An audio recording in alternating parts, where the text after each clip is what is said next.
Before time had a name, before the breath of gods formed rivers and sky, there were only the bones of mountains and the silence that taught men how to listen. High in the spine of the world, where the earth folds into jagged cathedrals of ice and cloud, a whisper passed from peak to peak, not with sound, but with presence. A murmur in stone, a pulse beneath the soil. It was not yet history. It was not yet empire. It was the awakening breath of something sacred. Before the Inca, before Cusco's golden heart beat in rhythm with the heavens, before armies marched in geometric legions across the Andes, there was only the call, a presence that stirred in the ether of creation. The old ones say the sun, Inti, radiant and eternal, looked down upon the valleys and wept golden tears. Not in sorrow, but in longing. The world below was beautiful, yes, but aimless. Its people wandered without harmony, without thread. So the sun sang, not in words, but in vision. A song of order, of steps aligned with stars, of fields carved from cliffs, of temples that would echo eternity. And somewhere, in the twilight mists above Lake Titicaca, a man and a woman emerged from the sacred waters, not born, but sent, carriers of thread and flame. Manco Capac and Mama Oclo, son and daughter of the sun, cradled in myth, cast in purpose. They walked the highlands with a golden staff, seeking the spot where it would sink into the earth, the navel of the world. That spot would be Cusco, not just a city, but a living axis, where heaven bent to touch the soil. This was the beginning, not of time, for time is a trickster in these tales, but of meaning, of direction. The Andean world was already ancient by the time the Inca began their rise. Beneath the glimmering veil of myth, real people had lived and built and worshipped across the mountains for thousands of years. Their ruins still cling to the cliffs like memories refusing to die. Wari, Chavin, Tiwanaku, cultures like constellations, bright for a moment, then swallowed by time. The Inca would not forget them. They would gather their stories like threads into a greater tapestry. But first, they had to rise. And to rise in the Andes is to fight the mountain, to carve from stone not just walls, but worlds, to make order from breathless heights. The call of empire does not always begin with conquest. Sometimes it begins with hunger, not of the body, but of the soul. In the 13th century, in a small Andean valley wrapped in frost and flame, a tribe called the Inca tended their land and honored the mountain spirits. They were one among many, not yet mighty, not yet feared. But their eyes held something fierce, a vision not born of arrogance, but of inheritance. They were, after all, children of the sun, and the sun does not dwell in shadow forever. As the days turned and decades passed, a series of rulers would come, some weak, some wise, until at last one stepped forward whose name would crack the mountain silence like thunder. Pachacuti. He would not just rule, he would remake the world. But that story waits for another dawn. For now, in this opening hush, we sit with the whisper that began it all. The breath that moved through stone, through blood, through story. We sit with the golden staff, plunged into the sacred earth. We sit in Cusco before it was Cusco, before the streets aligned with solstices, before the temple walls bore the touch of stars. This is the beginning not just of an empire, but of a sacred memory. A memory carved in terraces and carried in song. A memory that even the conquistadors' fire could not erase. For there are stories that burn, and there are stories that endure. This one, this story of the Inca, is carved in the very bones of the world. And the sun wept again, not in grief but in hope, for the age of stone had spoken, and the children of light had begun to rise. Beneath every stone a spirit, behind every wind a voice. The mountain is not a mountain, it is the breath of the gods. Long before Pachacuti carved the Inca name across a continent, before the stone roads stretched like veins through mountain and jungle, there was a deeper world, one not marked by cities or kings, but by spirits and shadows, echoing in the caves and cloud-wrapped peaks of the Andes. The Inca, like all peoples rooted in mountains and stars, did not separate myth from reality. The world they knew was not only seen, it was felt. It pulsed with unseen rhythms, and they called this living current Kamak, the animating force. To be alive was not simply to breathe, but to be filled with spirit.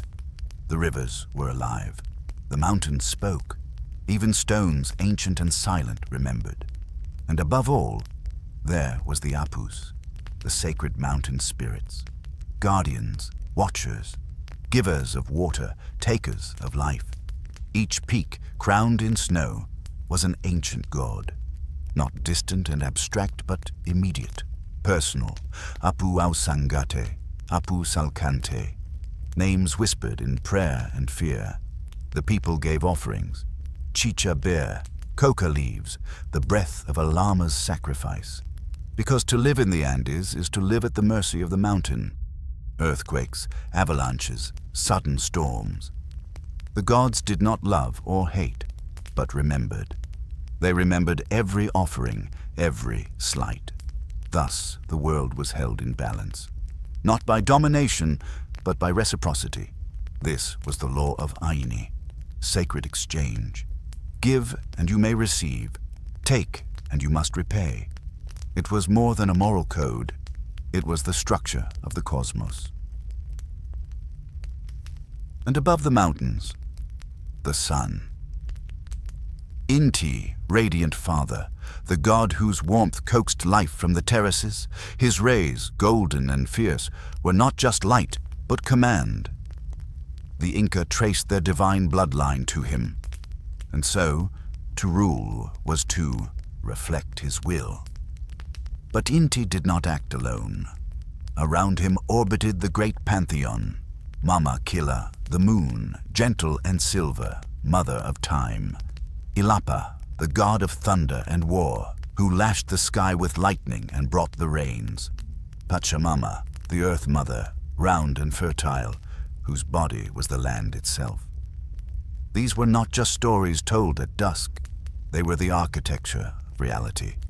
Even the Inca calendar was a harmony of sky and soil, a sacred choreography of solstices, shadows, and stars. The people watched the sun rise through stone gates. They aligned temples to the pulse of the heavens. Time itself was sacred geometry. But beneath all this, deeper still, was a story older than sun or stone. The story of Viracocha, a name like mist on a lake, creator, wanderer, dreamer of worlds. They say he rose from the foam of Lake Titicaca, long ago when the earth was still formless and blind. He made the sky and stars, the sun and moon. He shaped the first humans from stone, but they disobeyed. And so he wept, and the flood came. From the flood's end, he formed a new people, wise and just. And then, Viracocha did not stay to rule. He walked away, vanishing across the sea. Some say he promised to return. And so, every stranger who came from the sea carried a ghost of that prophecy, a memory of the god who disappeared. It would be a haunting centuries later, but in the beginning, Viracocha's world was full of huacas, sacred places where his footsteps still lingered, a rock shaped like a condor, a spring that bled, a cave where the first ancestors emerged from the womb of the earth. These were not metaphors, they were portals. Every village had its huaca, every family its mythic beginning. Even the Inca royal line traced its origin to a cave, Tampu Tocco, with 3 windows. From one, Manco Capac stepped into the world, golden staff in hand, sent by the sun to bring order. From the others came his brothers, who turned to stone, vanished, or were betrayed, as all great origin stories must carry echoes of loss.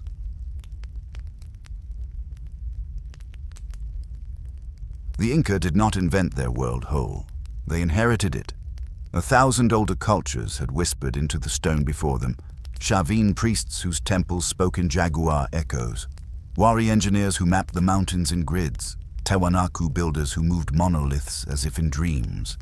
The Inca were listeners, gatherers of echoes. They did not destroy the past, they wove it.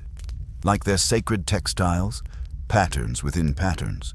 They took the myths and gods of the peoples they conquered and made them their own. They did not erase. They absorbed. This was their genius. Not just to build, but to unify. A cosmic federation, a spiritual empire. And so the foundations were laid, not in conquest, but in belief. The world was not yet conquered. The empire had not yet stretched its golden limbs, but the soul of the Inca had formed in myth, in mountain, in the breath between seasons. Their gods had walked. Their ancestors had listened, and the world waited for the ones who would turn vision into stone. In the cold before empire, there was only spirit, and spirit was enough to shape a world. Every empire is born from a place, not merely land, but axis, where sky meets soil and time agrees to turn. There is a breath in the highlands, just before dawn, when the frost has not yet lifted and the sky is the color of waiting. It was in such a stillness, the elders say, that Manco Capac thrust the golden staff into the earth, and it sank, clean, silent, obedient. The staff did not falter. This was the sign. This was Cusco. In Quechua, it means navel, the center, the umbilicus of the world. Not by size or wealth, but by alignment. For Cusco was chosen not by men, but by the gods. And so it was not built, but revealed, its streets echoing the spine of a puma, its rivers whispering secrets into the temples. It began as a village, but it felt like a shrine. Every stone laid was a prayer, every wall a hymn.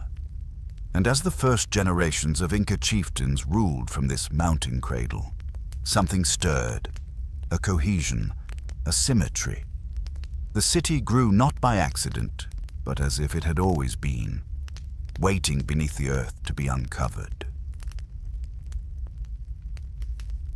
The early Inca rulers, the Sapa Inca, were not yet emperors. They were shepherd kings, guardians of balance, midwives of a destiny still forming. Their names now blur like wind across stone. Sinchi Roca, Lyoke Yupanqui, Maita Capac. Their deeds not lost, but folded quietly into the greater myth. Each ruled, each added, each remembered.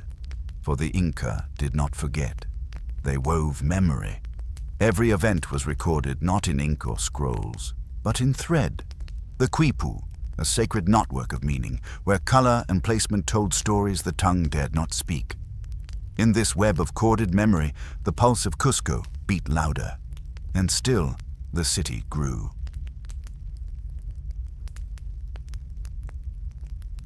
They terraced the steep mountainsides, not to tame them, but to listen. Each stone fit not only with its neighbor, but with the earth itself, as if remembering a former shape. No mortar, no error, just precision born of reverence. Walls leaned inward with slight, deliberate angles, so they would not fall when the mountains wept or shook. The Inca did not conquer nature. They danced with it. Even their water flowed with sacred order.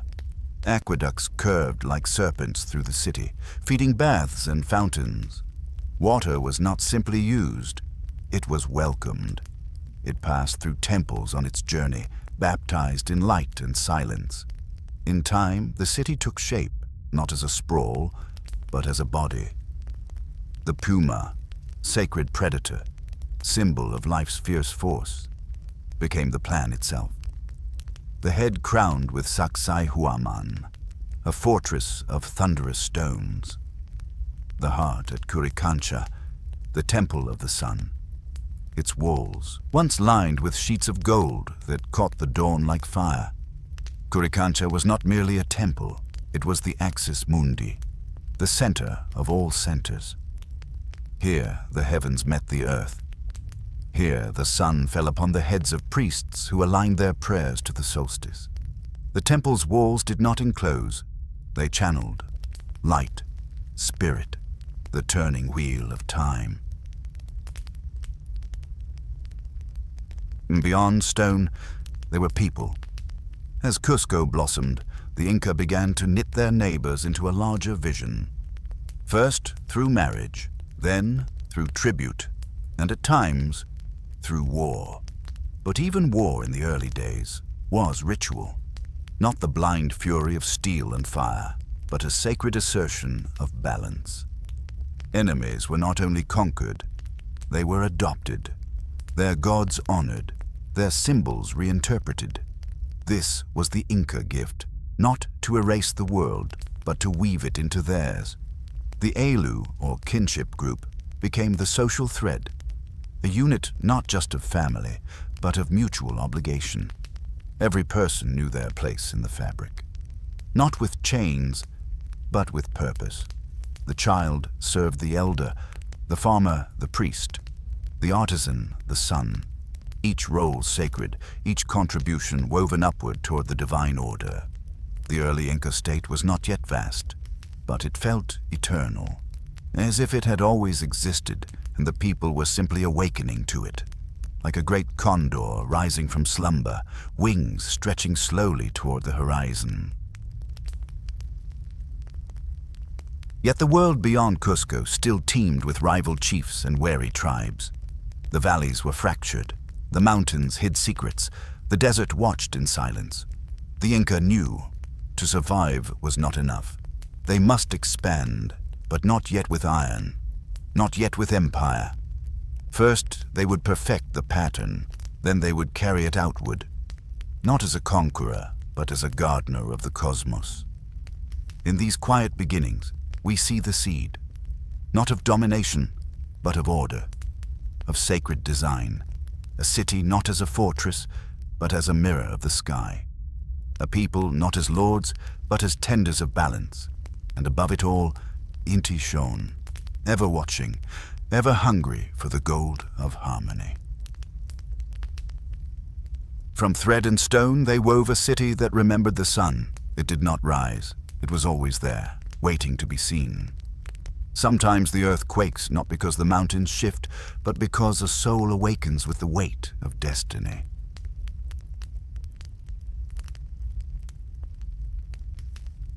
There are kings, and there are world makers. In the heart of Cusco, beneath the gold that caught the dawn and the stones that remembered stars, a boy once walked the temple halls, listening not to men, but to the silence between their footsteps. He was not born heir. He was not born destined. His name was Kusi Yupanqui. Joyful remembrance. And he walked in shadows, waiting. He listened when others spoke. He watched when others slept. He carried in him not ambition, but shape, a sense of how the world should be. And when the time came, the mountains trembled. The year was 1438, by our reckoning. But to the Andean soul, it was the time of fracture. The Chanca, fierce warriors from the western highlands, marched upon Cusco with fire in their eyes and bones around their necks. The Inca king, Viracocha Inca, father of Kusi Yupanqui, fled to the hills. So too did the heir, but Kusi remained. No crown, no blessing, only vision. He stood in the trembling city as its people wept, and he gathered the defenders not with gold or fear, but with the fierce stillness of certainty. Some say the stones of Cusco themselves rose to fight, that the gods awoke, animating the walls with ancient fire, that the Chanca, though greater in number, were thrown back like dust in wind. Others say it was strategy, or divine geometry, or fate. But whatever truth breathes beneath the legend, what remains is this. Kusi Yupanqui saved the city. and in saving it, he remade himself. He took a new name, a name that echoed like thunder in the mountain valleys. Pachacuti, he who turns the world. Not just a ruler, a reverser of time. Pachacuti was not content with defense. He was not content with glory. He had seen something, a vision of a kingdom not bound to one valley, but stretching across the backbone of the world. A civilization as exact as stonework, as eternal as starlight. He was not a tyrant, nor was he merciful. He was order, sacred, immovable, necessary. And under his hand, the Inca Empire, Tawantinsuyu, the four parts together, began to rise.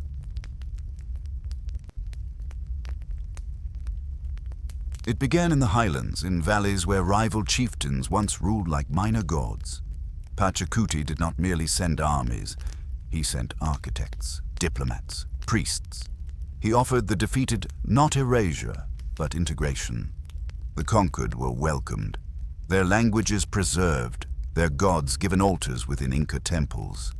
This was his genius, to absorb without dissolving, to unify without extinguishing. Stone by stone, he reshaped Cusco into the sacred diagram of his dream, a city as cosmos. He rebuilt Curicancha, lining its walls with gold sheets and housing mummies of past rulers seated on thrones, fed by priests, revered as if still alive. For to the Inca, death was not an end, but a change of form. Even Pachacuti began preparations for his own eternity, commissioning his Panaka, a royal kin group that would preserve his body, his wealth, and his memory forever. In this, he was not only planning for his reign, but for a kingdom where the past ruled alongside the living. His hand touched everything. Roads were carved across impossible landscapes, rope bridges swung across abysses, stone stairways climbed clouds. These were not just paths of war or trade. They were arteries of the sun, spreading the golden pulse of Cusco outward to the corners of the realm. From sea to jungle, from desert to glacier, the empire unfolded like a textile, each thread placed with care. And in the sacred valley, beneath cliffs that whispered old secrets, Pachacuti commissioned something strange and beautiful, a city that seemed to defy reason. Machu Picchu. Perched between heaven and earth, hidden from conquest, untouched by fire, a city of scholars, priests, and noble lineages. Was it a royal retreat, a sanctuary, an observatory for stars that no longer rise? Even now, its purpose remains wrapped in mist. But one thing is clear, Machu Picchu was his secret breath, his mountain poem, his eternity carved in stone. Yet even as he conquered the world, Pachacuti never abandoned the sacred. He expanded the worship of Inti, declaring a state religion centered on the sun. Festivals filled the calendar, rituals synchronized with solstice and sky. In the great plaza, at the festival of Inti Raymi, the people would gather in robes of flame-colored cloth, offering gold and song to the radiant Father above.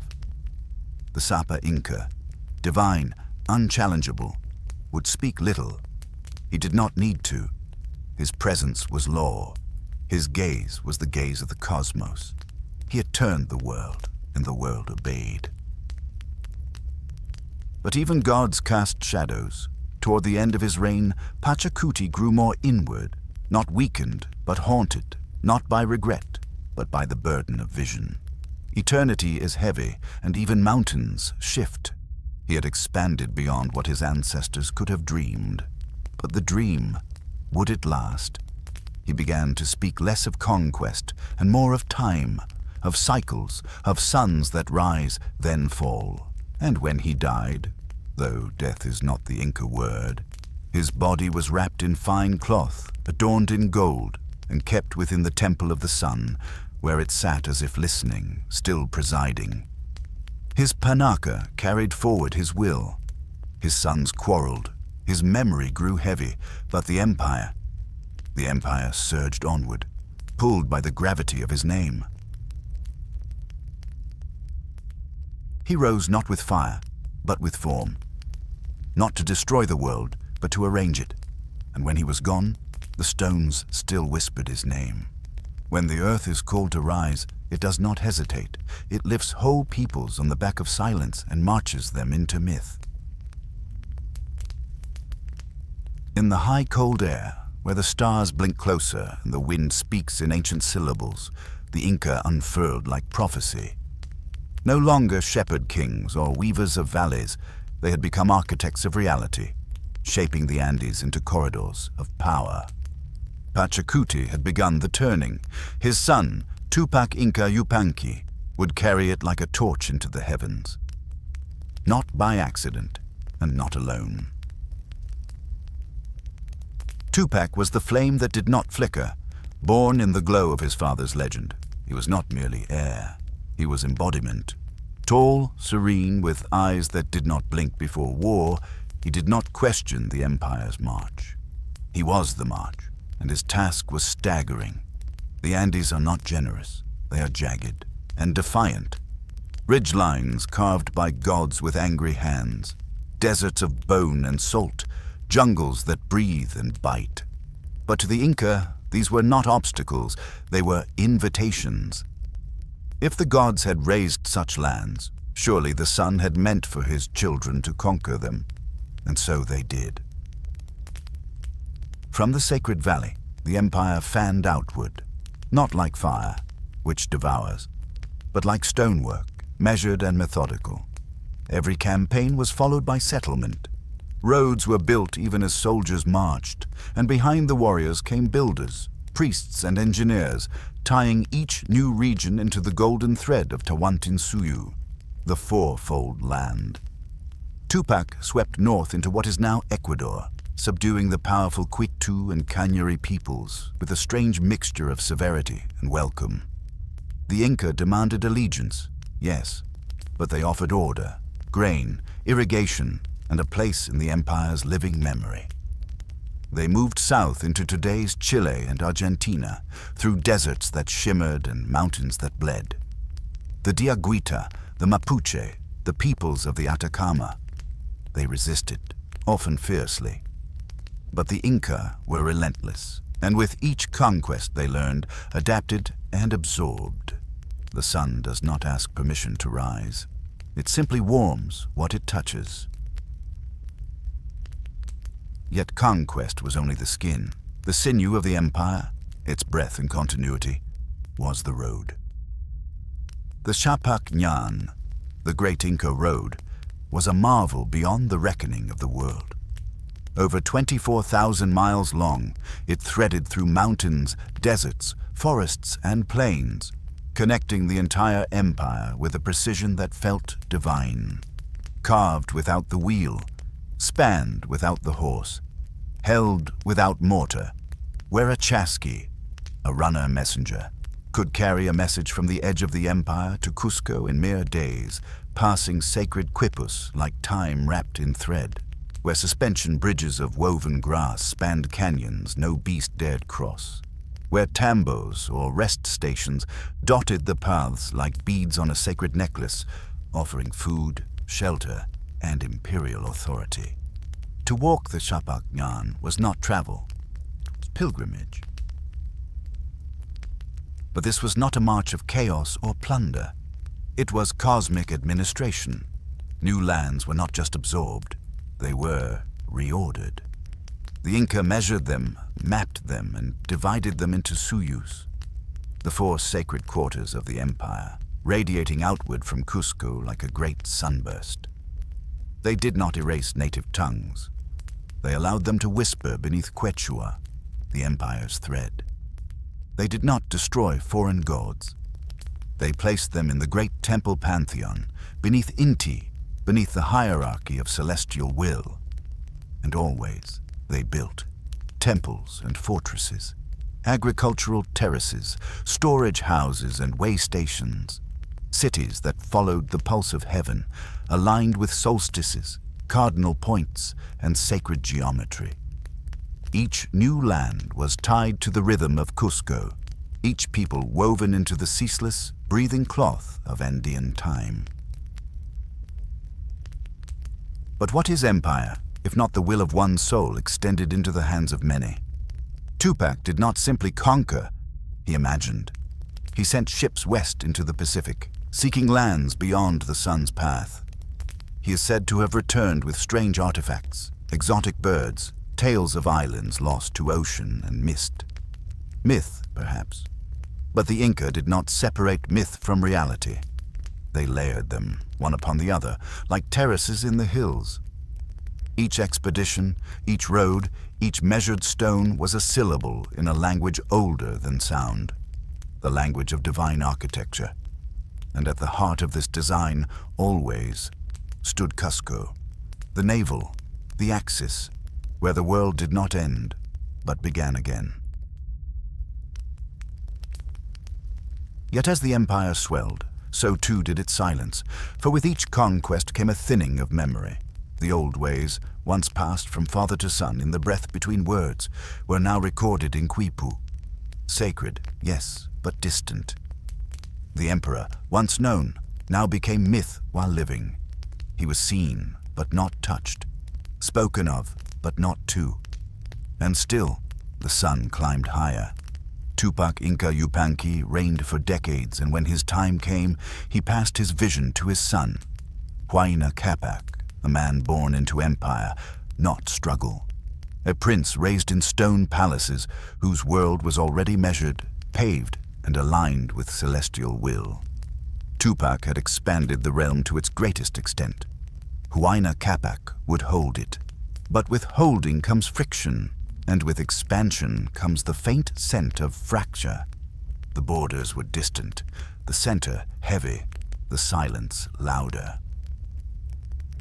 They walked on roads of gods, spoke in threads of sun, but even in the heart of order a whisper grows, the breath of entropy. The light does not vanish all at once. It dims like memory, slow, unsure, carried by those who do not yet know they walk through twilight.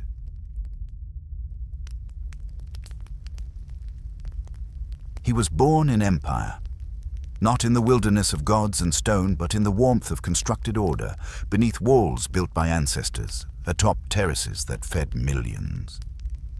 Huayna Capac, son of Tupac Inca Yupanqui, heir to the turned world, came into being already wearing the garments of divinity. Where his father had marched across mountains, Huayna inherited them. And though he ruled with discipline, though his armies extended the reach of Tawantinsuyu farther still, deep into modern-day Colombia, brushing the equator's burning edge, something subtle shifted in his reign. The fire did not roar. It hummed. A still sun, casting longer shadows. Huayna Capac was no mere caretaker. He was brilliant, calculating, and at times merciless. He refined what had been built. Roads were widened, temples completed, and Cusco shone like a heart of fire. But he was also more distant, more emperor than father, more celestial than human. The rituals grew longer. The court grew thicker with priests, nobles, and officials. The Sapa Inca no longer walked among the people, as the early kings once had. The empire had become too vast for one man's voice to echo across it. And in that quiet space between ruler and ruled, something ancient began to stir. The whisper of discontent, the murmur of division. Huayna Capac did not ignore the signs. He moved his court north to Quito, sensing perhaps that the center had begun to shift. The northern provinces, newly conquered, demanded more than soldiers. They required presence, attention, myth. But his absence from Cusco echoed like a hollow drum. The city of the sun, the navel of the world, no longer held the Sapa Inca's breath. The sacred fire flickered in its hearth, but it was no longer tended by the hand of the divine. Even the gods seemed to sense it. And then the signs became louder. A comet crossed the sky, slow, burning, unnatural. The Amautas, Inca sages and watchers of the heavens, read it as they would, a quipu, a thread pulled too tight, a knot where none should be. The people murmured of omens, of celestial unrest, Not long after, in the northern provinces, something unseen began to move through the air, a sickness, cruel and swift. It came not from rebellion nor curse, but from across the sea, from lands yet unknown. The Inca had no name for it, but it carried death in its breath. Smallpox, a silent enemy borne on invisible wings, crept through the empire. It did not announce itself with fire or steel, but with fever, sores, and silence. Villages withered. Entire clans disappeared overnight. The mummified ancestors, once revered and fed, now watched as their living children collapsed before them. And Huayna Capac, son of the sun, lord of 4 quarters, was not spared. They say he died far from Cusco in Quito's high northern air. Some say he cried out to Inti in his final hours. Others say he raged at the stars or wept for his people. But the records do not agree. What is certain is this: his death tore the empire in 2. He had named no clear successor. His sons, born of different mothers in different courts, stood poised like storm clouds. 2 names rose from the smoke: Atahualpa, son of the north, born in Quito, fierce and favored by the army; Huascar, born of Cusco, the sacred capital, heir to the traditional seat of power. Each claimed the right, each had blood of the sun, and neither would yield.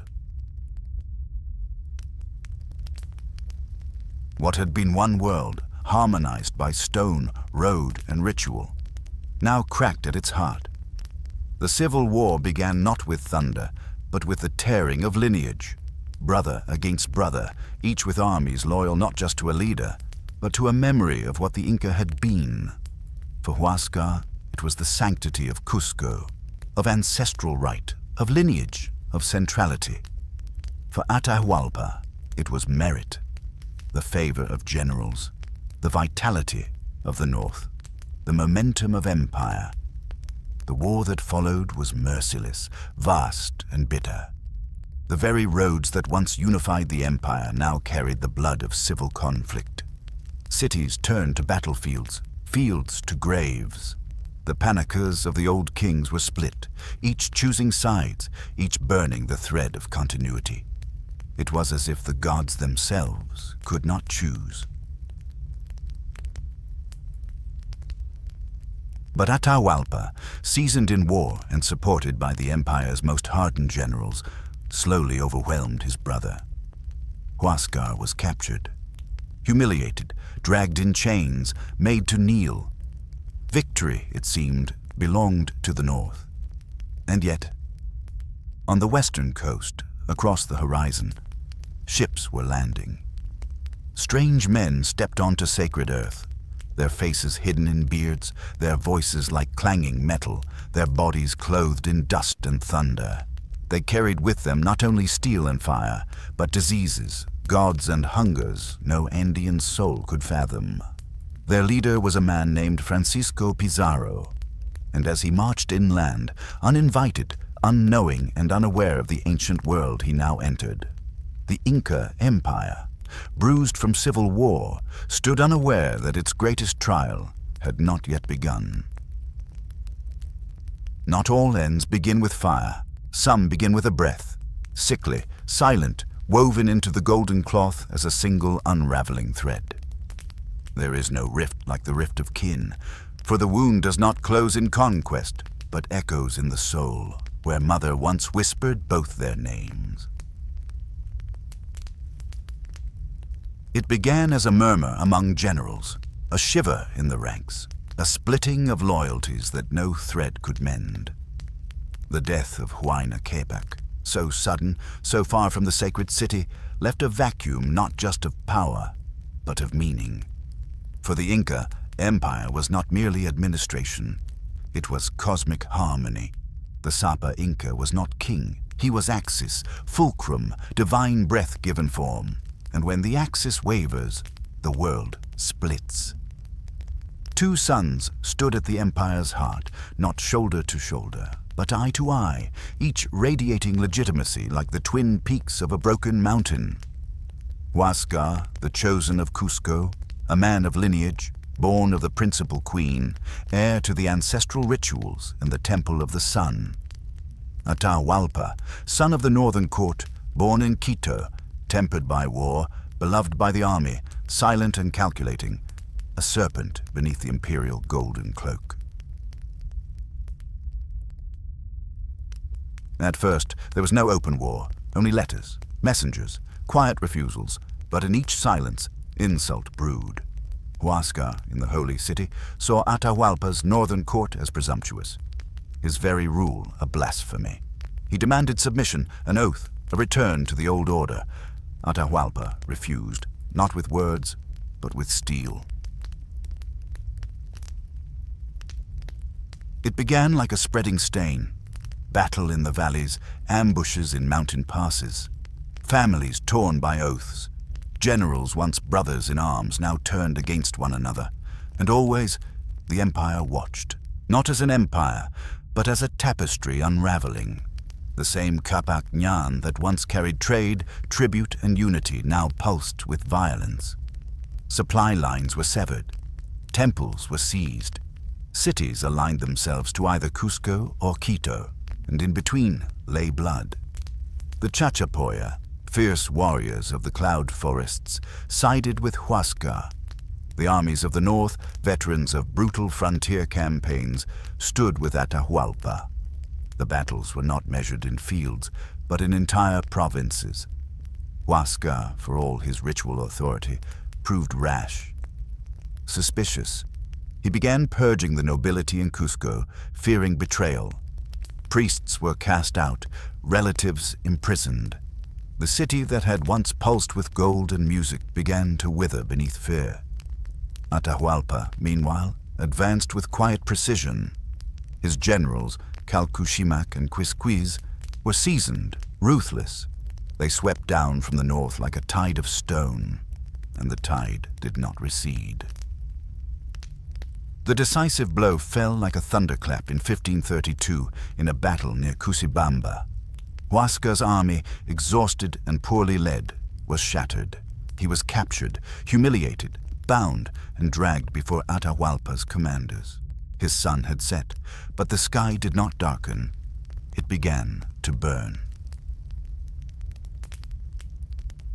Atahualpa stood victorious, but it was not triumph, it was aftermath. The land was fractured. The empire, though still immense, now lay bruised and disoriented, stunned by its own capacity for self-violence. And in this stunned silence, the real storm gathered. To the west, the strangers came ashore. They were not gods. They were not ghosts. They were men, pale, armored, and hungry. Riding beasts never seen before, wielding weapons that shattered stone and bone with thunder. The Inca, who had faced down mountains and moons, had no word for what now approached. But fate, it seemed, had chosen its moment. Atahualpa, newly crowned, flush with the blood of civil war, had no time to bind his wounds before the strangers arrived in Cajamarca, a small highland town nestled in the cold breath of the Andes.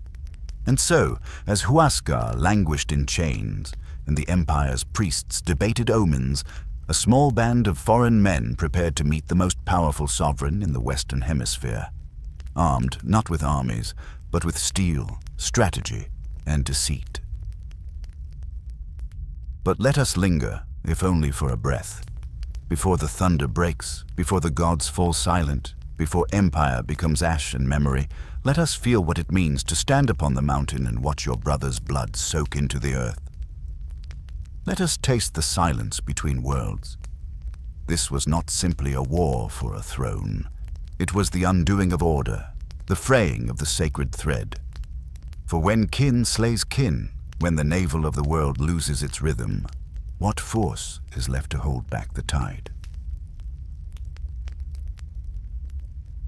No wound is deeper than the one carved by a brother's hand. It bleeds not from skin, but from history itself. The gods did not fall from the sky. They came riding beasts with skin like ash and eyes that saw gold where others saw the sun. The land was quiet, holding the echo of war. Atahualpa had won. The civil bloodshed was not yet dry on the grass when word came from the coast. Strangers had arrived. Not traders, not emissaries, but something other, something cold. They moved strangely, bearing thunder and fire in their hands. Their skin was pale, their language was jagged, and their purpose, though not spoken, seemed cut from metal. Francisco Pizarro had come. With no more than 180 men, he crossed the coast like a shadow at noon, unnoticed at first, dismissed perhaps as a curiosity. But he had come with knowledge, not of the Andes, but of empires, of how they rise and how they fall. He had studied the Mexica, watched the collapse of the Aztecs beneath steel and smallpox. He did not bring just soldiers. He brought a blueprint for conquest. The meeting was arranged. Atahualpa, resting with his army near Cajamarca, agreed to see the strangers. Why should he fear them? His forces numbered in the tens of thousands. He had crushed his brother. He was Sapa Inca, child of the sun. The tiny band of foreigners. Perhaps he thought them mad, or sent by distant gods. Either way, he did not ride to them with fear, but with ceremony. He came adorned in golden robes, seated high in a litter, flanked by priests and musicians. He entered Cajamarca's square not as a man, but as a living sun, radiant, absolute. Pizarro had already chosen the battlefield. Not the open field, but the heart of the city, narrow and walled, where numbers meant little and surprise meant everything. There, waiting in hidden doorways, in shadows and behind walls, were Pizarro's men, armored, mounted, armed with muskets, swords, and cannon. The city itself was a trap. What followed was not diplomacy. It was ambush. The priest Vicente de Valverde stepped forward first, offering Atahualpa a cross and a Bible, symbols of a foreign god. The Inca examined the book, turned it in his hand, pressed it to his ear. It was silent, so he cast it aside, and in that moment, history shattered.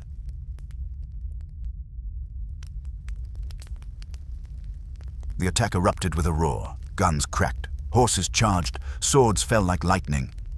The Inca's attendants, unarmed, ceremonial, were cut down in moments. Blood ran down the steps of Cajamarca like melted gold. The Sapa Inca was seized, torn from his litter, carried away like a prize. The world gasped. The sun had been captured. Atahualpa sat in chains but did not kneel.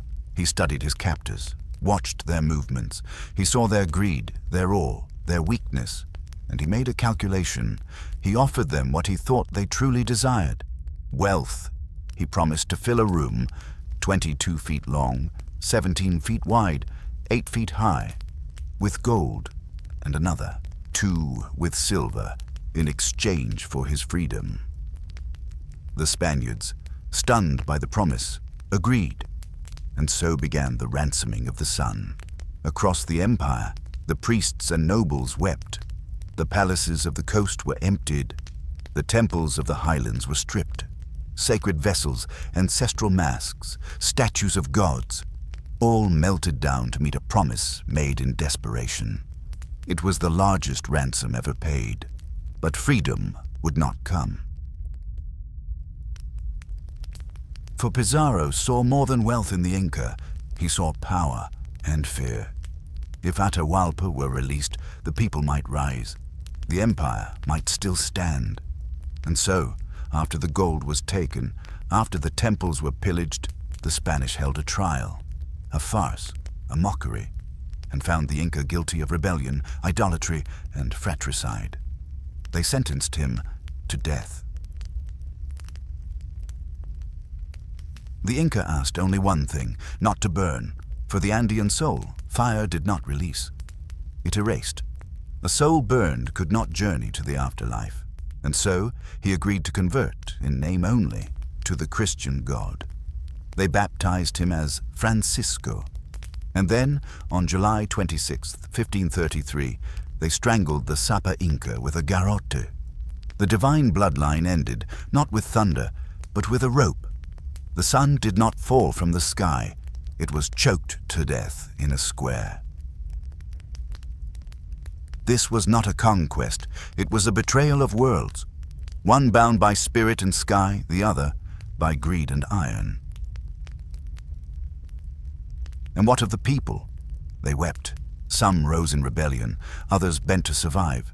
The empire, decapitated, bled into fragments. In Cusco, puppet rulers were crowned.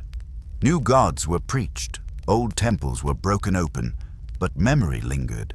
In caves, in songs, in whispered Quechua prayers spoken at night.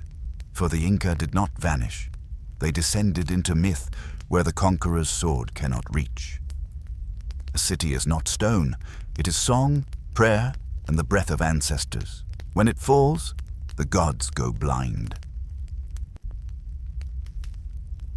Cusco, the navel of the world, sat unmoving beneath a sky too wide, too quiet. Its streets once pulsed with the rhythm of festivals and sacrifice. Its walls so finely joined that not even a blade could slip between them. This was the seat of the Sapa Inca, where the golden child of Inti had once walked, and where the four great roads of Tawantinsuyu converged like veins into a heart of stone. But now the Sapa Inca was dead, and the golden heart of the empire began to falter. Word of Atahualpa's execution reached Cusco, not like thunder, but like a crack in the bones. Distant, cold, final. No more messengers, no more promises, only the creeping certainty that the sacred thread had been cut. The nobles of Cusco looked to one another, panacas, generals, priests. And in the tremble of uncertainty, the Spanish marched. Pizarro, the Iron Serpent, rode not with an army of thousands, but with a whisper of inevitability. He had already broken the sun. The rest was a matter of walking into the shadow. The people did not rise. They watched. They wept. And still the conquerors came. When the Spaniards entered Cusco in November of 1533, they found a city undefended. Not because it could not fight, but because it did not know how to fight what had already happened. The empire had been trained to obey, to follow the line of divine authority, and with that line shattered, the body of empire stood like a mountain with no summit, vast but hollow. They were met with silence, with sorrow, with confusion disguised as calm, and yet the plunder began at once. Coricancha, the temple of the sun, the most sacred site in the empire, had walls lined with gold, life-sized golden llamas, altars of molten light. Every Inca king had entered that temple to commune with the gods, to be bathed in the warmth of Inti's breath. The Spaniards stripped it bare. They pried the gold from its walls, melted the gods into bars. They left the stones but took the light, a sacred geometry, undone. Every piece of gold carried a memory. Each was stolen, silenced, sold. They declared the empire ended, appointed Manco Inca, a son of Huayna Capac, as a puppet king, believing him weak, malleable, grateful. But Manco Inca was neither fool nor slave. He bowed, only to bide his time. And what of the people? Some adapted, some served, others fled into the highlands, into the forests and forgotten valleys, clutching the names of their ancestors like embers in a freezing wind. The empire did not vanish overnight. It faded like breath on a mirror. New gods were preached from the steps of old temples. Quechua was not forbidden. It was used to teach the cross. The conquerors learned to wear the garments of the priests they had slain. But behind closed doors, in the smoke of sacred fires, the old songs were still sung. The sun had not died. It had gone into hiding. Cusco endured as memory, as scar. But the dream of Tawantinsuyu, the dream that once bound mountains to sea, that carved meaning into rivers and time into stone, that dream was broken. And yet in its breaking it became something else, a myth, a mourning, a secret flame. A god dethroned is not a god destroyed. He becomes story, and story is the one thing empire cannot kill. Some fires burn only in darkness, and in that darkness, a people remember how to breathe. He bowed as they crowned him, a gesture mistaken for submission.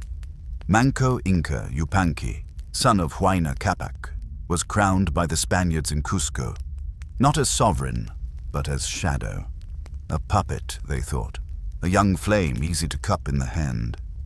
They gave him trappings, titles, a palace that once belonged to his ancestors.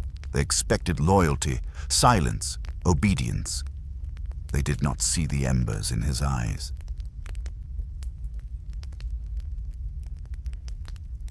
At first, Manco played his part.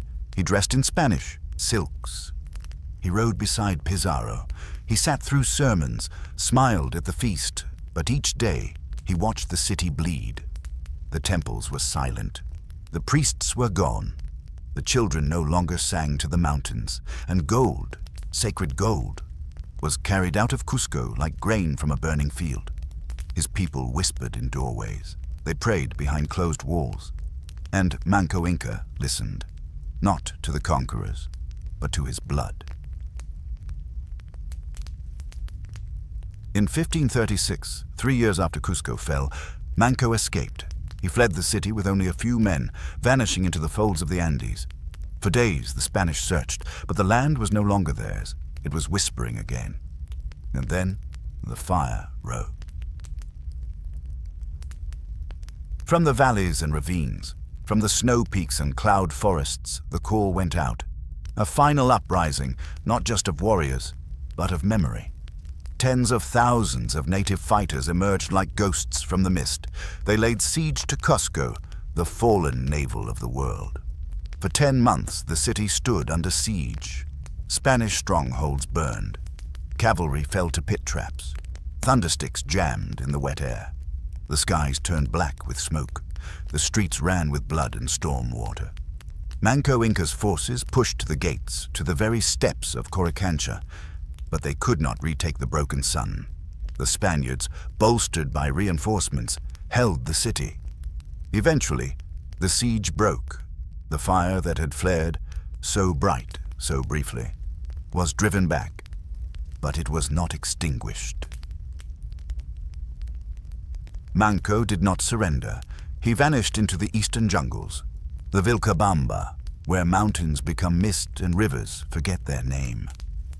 There, at the edge of the known world, he founded a new capital, the Neo-Inca state. It was not an empire, it was a memory made sovereign. From 1537 to 1572, for 35 years, the flame of the Inca burned in exile. Generations were born who never saw Cusco, who never touched the great roads or golden temples, but still they sang the old songs. They were taught that the sun still watched and that one day the world would return to balance. Manco ruled not as a dreamer, but as a warrior. He fought, negotiated, defied. When betrayal came, from both Spaniards and rival Panicas, he endured it. He built fortresses in the clouds. He carved ritual into time itself. He taught his sons that resistance was not always a blade. Sometimes it was persistence.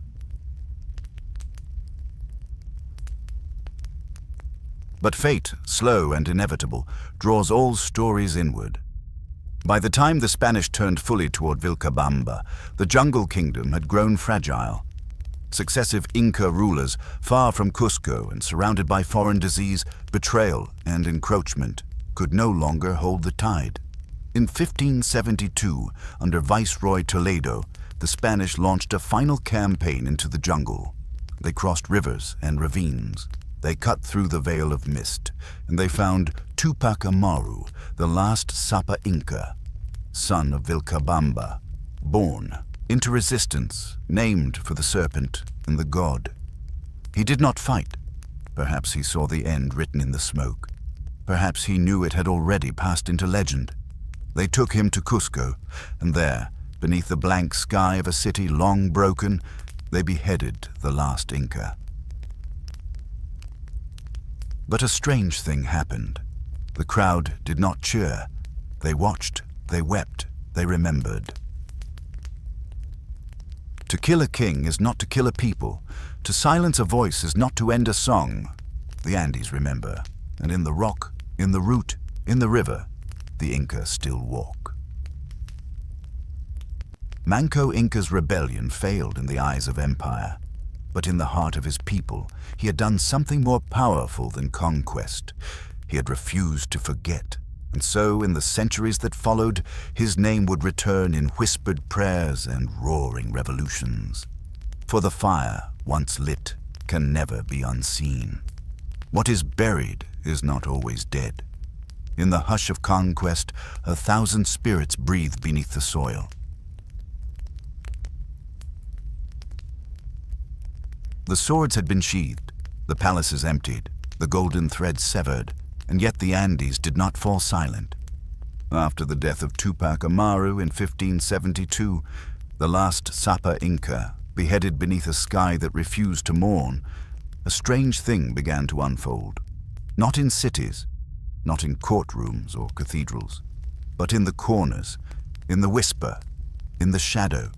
The empire had died in flesh, but in spirit, it had begun to multiply. The Spaniards built churches atop temples. They laid out new roads over sacred paths. They taught the names of saints in the language of the sun. But the people, though conquered, were not empty vessels. They did not forget. They transformed. In village altars, the Virgin Mary wore the cloak of Pachamama, the Earth Mother, eternal and unyielding. Her gaze softened, her face darkened by candle smoke and centuries of prayer until she no longer belonged to Rome, but to the Andes. Jesus became Inti's son, nailed not to erase the world, but to join it.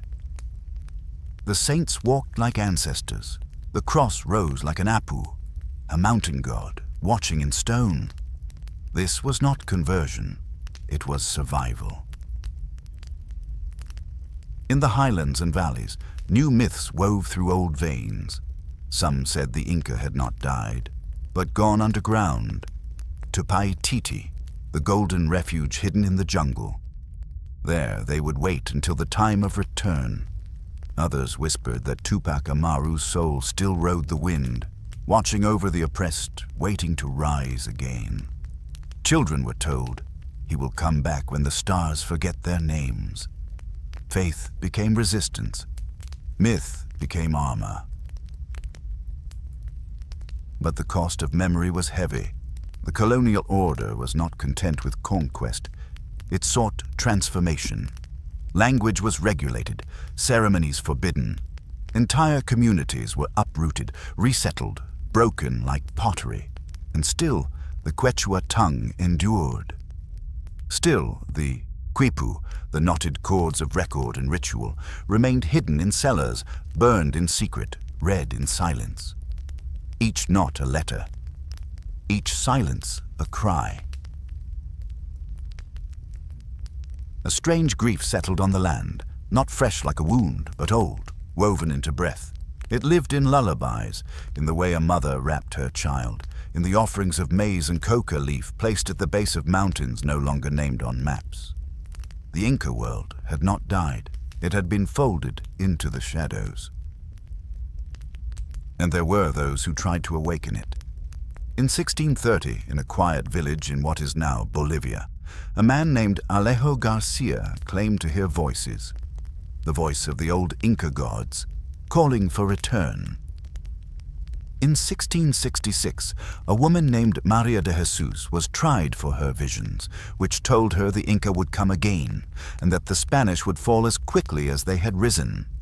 These were not rebellions of blade and shield. They were rebellions of memory, of refusal, and the Spanish feared them as much as swords. The church sent missionaries, the crown sent laws, but still the Andean soul slipped through fingers like fog, and somewhere in the deep folds of the jungle, elders still spoke of the coming dawn, when the Inca, wrapped in sun and crowned by the mountain, would rise again.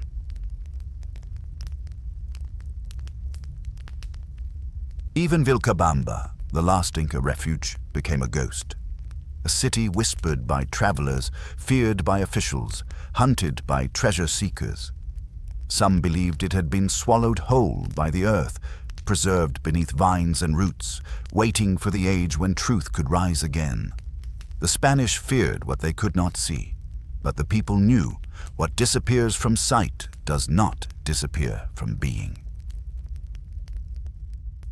There are empires of memory, as vast and sacred as any carved in stone. The Inca became one. 3 generations passed, then 4. Then the silence began to crack again, not with swords this time, but with prophecy, not with gold, but with blood. And at the heart of this storm, a name would return, Tupac Amaru, not as man, but as revolution. He did not come from legend. But when he spoke, the mountains listened, and when he died, the gods remembered their names. The year was 1780. The Spanish Empire still ruled the Andes, but not as a god rules, only as a wound does.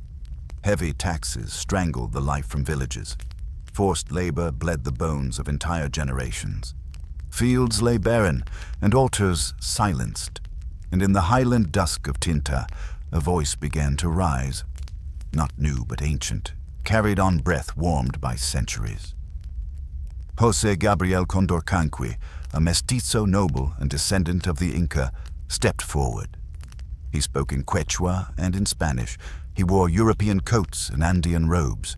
He moved like a man, but he spoke like a storm. He called himself Tupac Amaru II. In that name, the mountains stirred, for it was the name of the last Inca, the one beheaded in Cusco, whose blood spilled upon the stones of memory. And when Condorcanqui took that name, he did not inherit a title. He awakened a memory. At first, it was simple. He protested against the repartimiento, the forced sales of goods that impoverished the people. He demanded an end to the mita, the brutal labor tax that sent thousands to the silver mines of Potosi, where men perished like dust in the lungs. But the viceroy did not listen. So the serpent struck. In November 1780, Tupac Amaru II captured and executed a Spanish corregidor, Antonio Arriaga, a gesture not of revenge, but of revelation. The rebellion had begun. The Andes ignited. Tens of thousands rose. Quechua, Aymara, Mestizo, entire towns threw off their colonial masters. Churches were stormed. Spanish officials fled, and for a brief, burning moment, it seemed the old world might return. Tupac Amaru spoke not of vengeance, but of justice. He did not call for the slaughter of Spaniards, but for the reclamation of dignity. He wrote decrees in ink and in fire. His voice became the thunder between valleys, but thunder cannot always control the storm. The rebellion spread beyond him, growing wild, fractured, sacred, and cruel. In Puno, La Paz, and the heights of Upper Peru, new leaders rose, invoking his name. Some burned churches. Some spared none. Some called for the return of the Inca Empire. Others simply for bread. In the chaos, Tupac Amaru II became more than a man. He became a symbol, and empires fear symbols more than armies. By May of 1781, the Spanish had closed in. They captured him not in battle, but by betrayal. he was taken to Cusco, the city where the first sun had risen and fallen. There, in the shadow of Sacsayhuaman, they sentenced him to death by dismemberment. They tied each limb to a horse. The crowd watched. The horses pulled, but his body did not break. Only then did they execute him. Slowly, brutally. They cut out his tongue so he could not speak again, but his final cry was not of pain, it was a promise. I will return, and I will be millions. The earth held its breath, and the empire trembled. The rebellion was crushed, its fires put out with steel and gallows. Thousands were executed. Women, too, leaders like Michaela Bastidas, Tupac's wife, who fought beside him until her last breath, screaming for freedom even as they strangled her. But it was too late. The name had returned, and it would never leave again.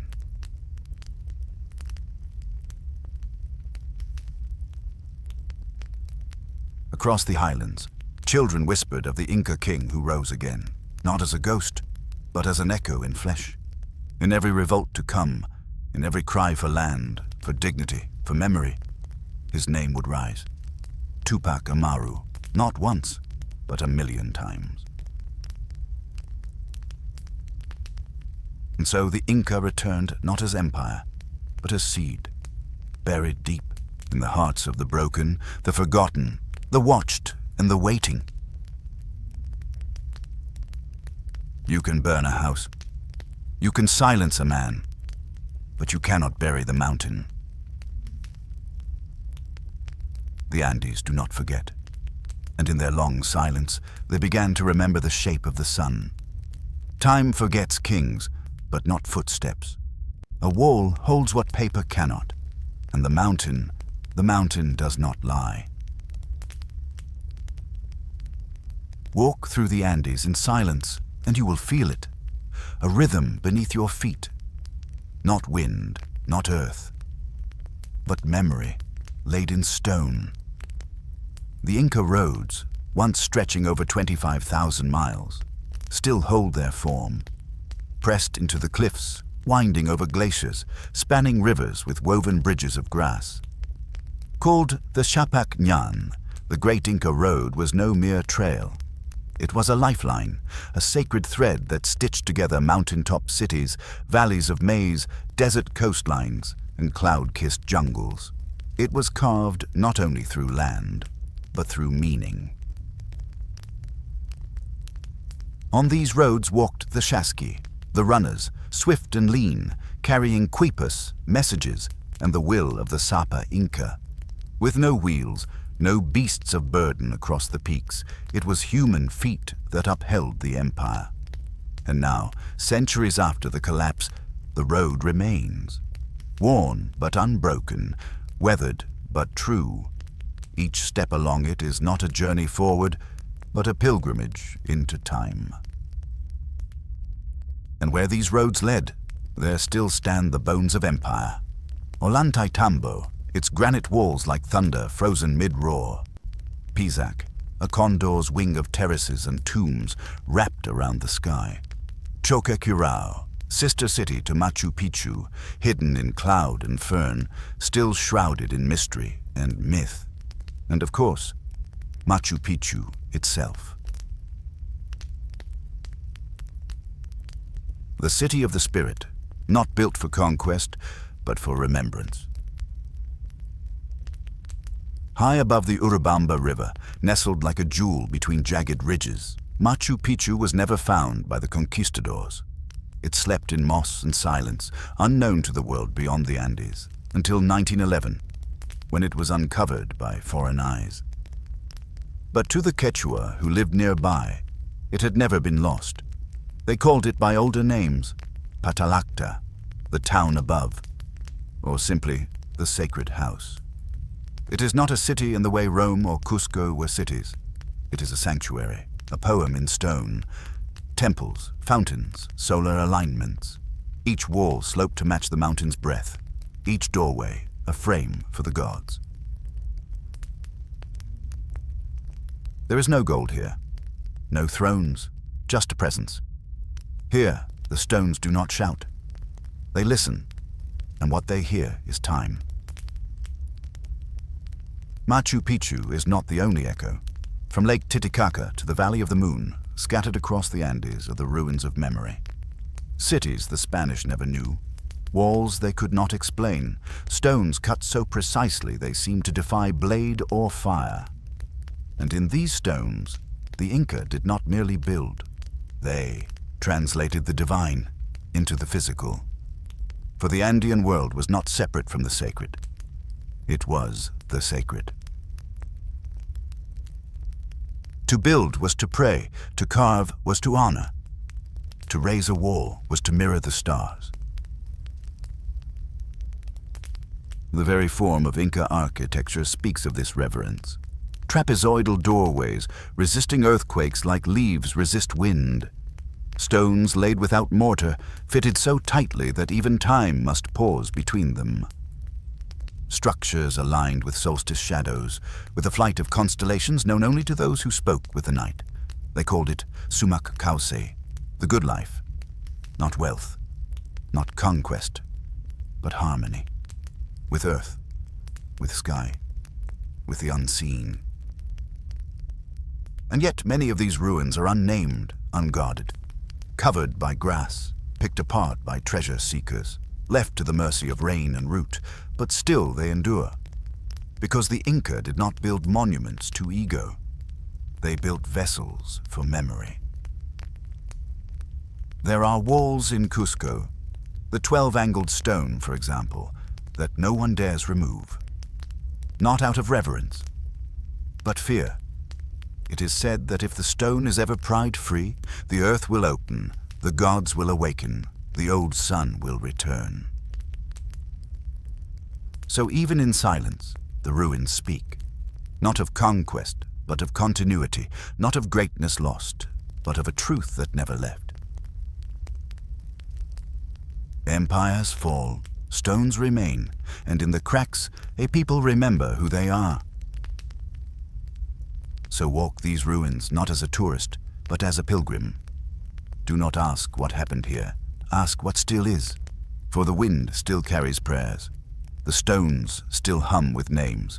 And the path, though broken, still leads toward the sun. Not all records are written. Some are braided, some are sung, and some, like the wind, are simply remembered. Beneath the vast weight of empire, two things held the Inca world together: Quipu, the knot; Quechua, the voice. One could be touched, the other heard. Both were sacred. Both were alive. The Quipu, memory in chord. To the untrained eye, a Quipu seems simple, a series of colored strings knotted at intervals, hanging like a necklace from the spine of time. But to the Inca, it was a language of form and rhythm, as fluid as poetry, as precise as law. Each knot marked a number, units, tens, hundreds. Each thread carried meaning, through color, texture, position. Together, they told stories not in letters, but in pattern, a census, a tribute list, a lineage, a prophecy. The Quipucamayok, the knot keepers, read them like bards, not just calculating grain, but remembering lives. They held in their hands the records of an empire without scrolls or ink. And when the Spanish arrived, they feared these cords. They burned them, dismissed them, banned their use. For they sensed what they could not understand. That memory, when hidden in thread, could survive conquest. Yet even today, hundreds remain, tangled in museum drawers, buried in church walls, buried in the earth. We've only just begun to learn their script. What history wrote in books, the Inca whispered in knots. The Quechua, voice of the sky. If the Quipu was the Inca's hand, then Quechua was its breath. It was more than a language, it was a cosmology. In Quechua, words do not simply describe, they belong to the world they name. A river is not a river, it is Mayu, a sacred flow, a being that remembers where it came from. A mountain is a pu, not rock, but ancestor. The sun is not the sun, but Inti, the divine center, the giver of all warmth. And when the people spoke Quechua, they weren't just communicating, they were participating in a sacred alignment. Speech as ritual, sound as reverence. This is why the empire could stretch over so many lands and peoples. Quechua was not imposed, it was embraced, not just because it was practical, but because it carried harmony. It spoke in spirals, in metaphor, in balance. To insult with Quechua was difficult, to praise with it, almost holy. It was a language that invited understanding, not domination. And when the empire fell, Quechua remained. Spanish priests tried to suppress it, but they also translated the Bible into it. In doing so, they preserved what they could not destroy. To this day, millions still speak Quechua in Peru, Bolivia, Ecuador, Colombia, Argentina. It is not a relic. It is a river that never dried. Even silence carries Quechua's weight. In the highlands, when a child is born, a name is given not in a rush, but after days of watching, listening, until the right word emerges. A name is not assigned, it is discovered. When someone dies, there is no boastful eulogy, only the quiet telling of their ailu, their lineage, their earth. Language, like the wind, does not need to shout to be true. The voice that endures across centuries of erasure, the voice of the Inca endured, in songs, in laments, in laughter by the fire. Mothers sang lullabies that remembered the empire. Fathers told stories of the Inca sun, who would one day return, cloaked in thunder. Children learned to greet the mountain not as land, but as elder. The Spanish brought grammar. The Inca kept grace. Even today, in modern Cusco, you can hear Quechua spoken in the markets. It mingles with Spanish, dances with memory, hums in the breath of old women selling coca leaves. Each word is a seed, not buried, but planted. And in the digital age, Quechua begins to rise again, taught in schools, whispered in films, sung into microphones that once erased it. The voice of the empire returns, not in conquest, but in continuity. A people are not lost if their language still dreams.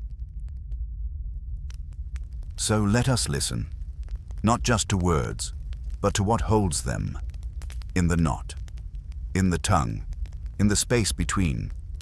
For the Inca are not just remembered in ruins or rebellion. They are spoken every day in a language the sun still understands.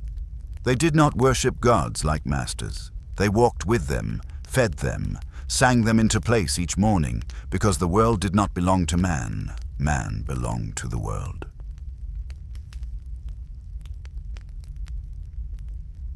To the Inca, the universe was not made of objects. It was made of relations, sun and seed, stone and silence, breath and spirit. The empire was not just a political machine. It was a cosmic choreography, where each action mirrored a deeper order, every step a ritual, every wall an echo of the stars. At the center of this vast alignment stood Inti, the sun. Inti, father of the people. Inti was not a distant god. He was family, father to the first Inca king, Manco Capac, and source of life itself. Each morning, his golden rays did not simply light the land, they fed it. His temple in Cusco, the Coricancha, was once the holiest site in all Tawantinsuyu. Its walls, plated in gold, reflected the dawn like a mirror to heaven. Inside, the mummified bodies of past emperors sat in eternal ceremony, facing east, as if still attending the sacred rites. Here, Inti was praised not with fear, but with gratitude. Each harvest, each victory, each child born healthy. It was to Inti that thanks was sung. And once a year, on the winter solstice, the empire gathered for Inti Raymi, the great festival of the sun.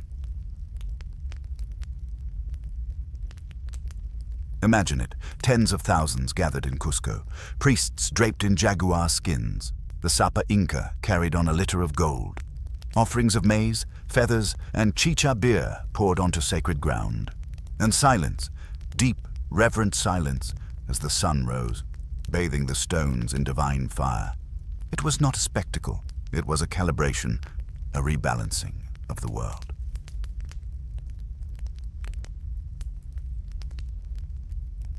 But the Inca were not sun worshippers in the narrow sense.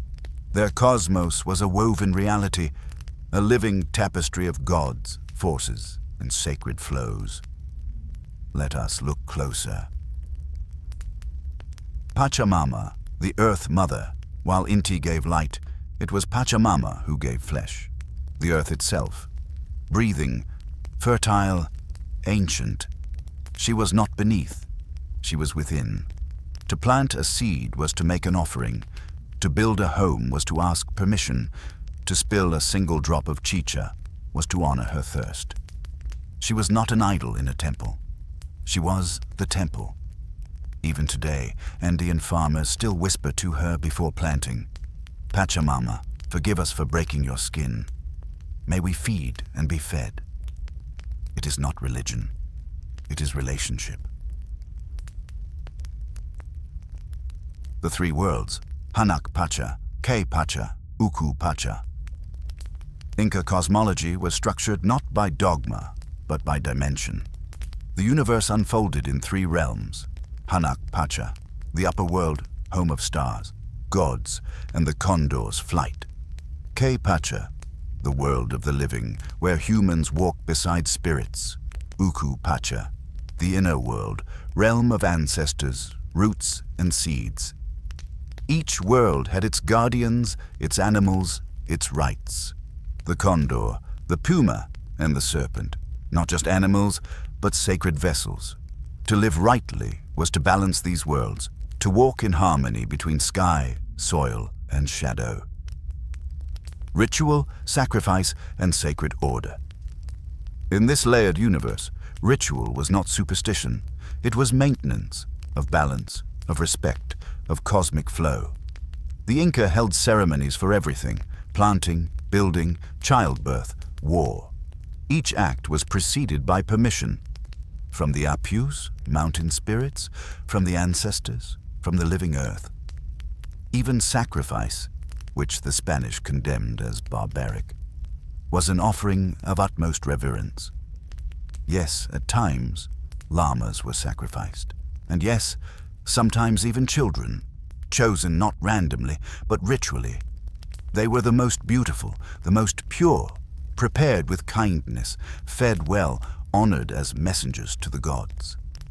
In frozen mountaintop tombs, archaeologists have found them, perfectly preserved, faces calm, wrapped in fine cloth, not murdered, sent. To our eyes, this is difficult, but to the Inca, it was sacred responsibility, the giving of life back to the greater whole. Oracles and the breath of time.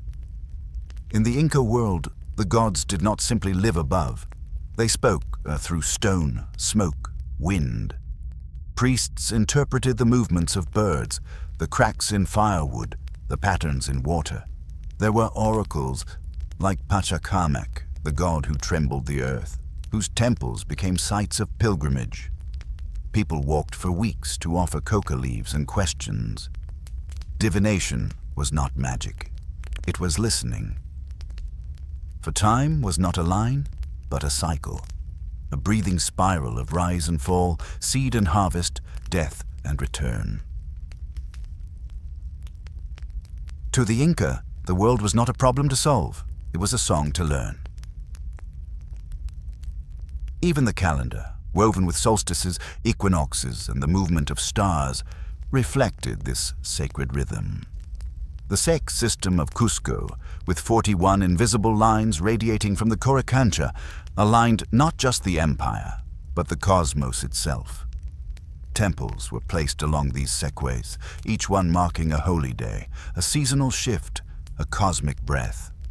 To live in Tawantinsuyu was to walk inside a sacred calendar etched into the land, pulsing with meaning. And when the Spanish tore down the Coricancha, melted its gold, and built a cathedral on its bones, the Inca did not resist with swords. They did so in silence, in prayers still whispered, in stones still laid, in rituals performed beneath Catholic robes. They never abandoned their gods. They hid them inside the conqueror's own churches. The sacred was not defeated. It was simply disguised. So stand in Cusco today. Look closely at the cathedral wall. At the base, old Inca stone, perfect, earthquake-proof, eternal. Above, the Spanish church, cracked, repaired, fragile. Even in stone, the divine balance is clear. Empires are built by man, but the sacred builds itself. The gods did not scream when they were broken. They whispered, and the whisper was carried in ash, in tears, in the silence after drums.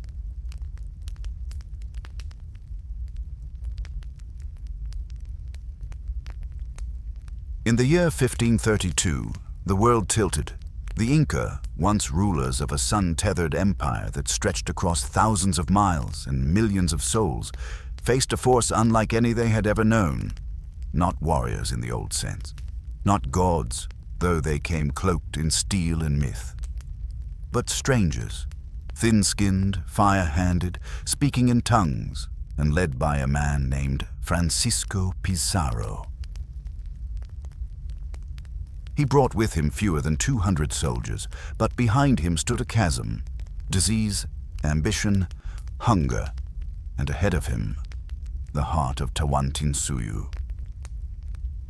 A world already wounded, when Pizarro stepped onto Inca soil, the empire was not whole. It had already broken from within. The great Sapa Inca, Huayna Capac, had died, likely from smallpox, a phantom disease that arrived before its masters. A civil war tore through the sacred lands. Two sons, Huascar and Atahualpa, fought for the throne, brother against brother, north against south, order against ambition.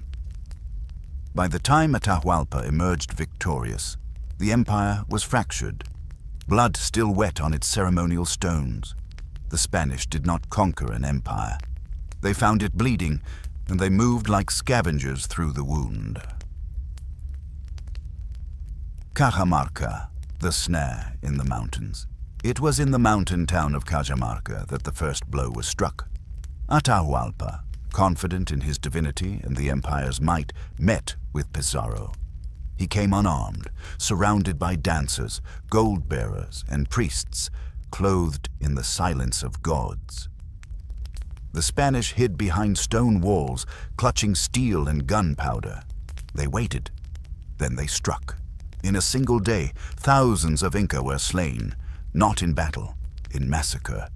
Atahualpa was captured, a god taken by men. The ransom of the sun. To secure his release, Atahualpa made an offering unlike any in the history of mankind. A room filled with gold, floor to ceiling, and two more of silver. Vases, idols, masks, shields. The sacred objects of 1,000 temples melted into currency.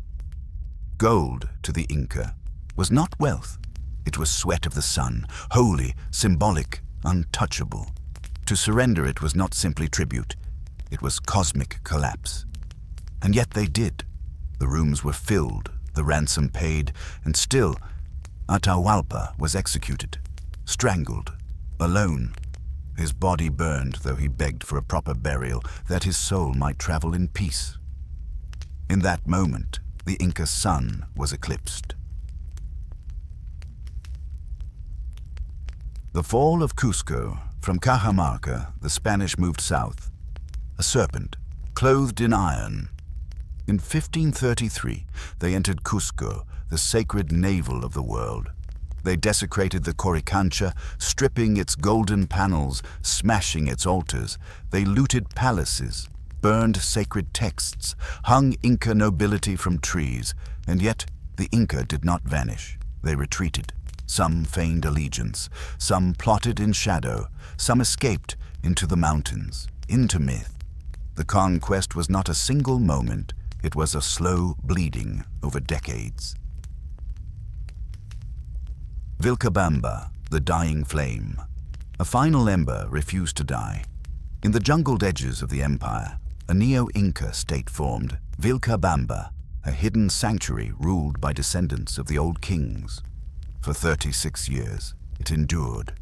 Its rulers dreamed of resurgence. They sent emissaries, built alliances, guarded memory. But the Spanish came again and again, until in 1572, the last Sapa Inca, Tupac Amaru, was captured and brought to Cusco. He was paraded through the streets, then beheaded. The empire was gone. Or so it seemed. The dismantling of heaven. The conquest was not only of land, it was of meaning. Temples were turned into churches. Quechua was outlawed, though it lingered. Quipus were burned, cords of memory reduced to ash. The sacred became heresy. The gods became idols. The rituals, sins. But the Inca spirit did not collapse. It descended into the mountains, into stories, into the skin of the people. They adapted. They survived. They braided their faith with Catholicism, hiding Inti behind the Virgin, placing Pachamama beneath the name of Mary. They told their children that the sun would return, that one day the empire would rise again, not in gold, but in memory. A sacred order is not erased by swords. It hides, it waits, it teaches in silence. When the body is broken, the spirit goes underground. It travels through roots, it climbs into dreams, and waits. There are moments when empires end, but there are no moments when memory ends. In the wake of conquest, history often looks for silence, for surrender, for a final page. But the Inca did not vanish. They adapted, became shadow walkers between two worlds, Spanish and Andean, Christian and cosmic. They bore their gods in secret. They spoke the old words beneath their breath. They danced the forbidden rites beneath the gaze of conquistadors. And in the silence of every mountain valley, something lingered. Not just grief, hope.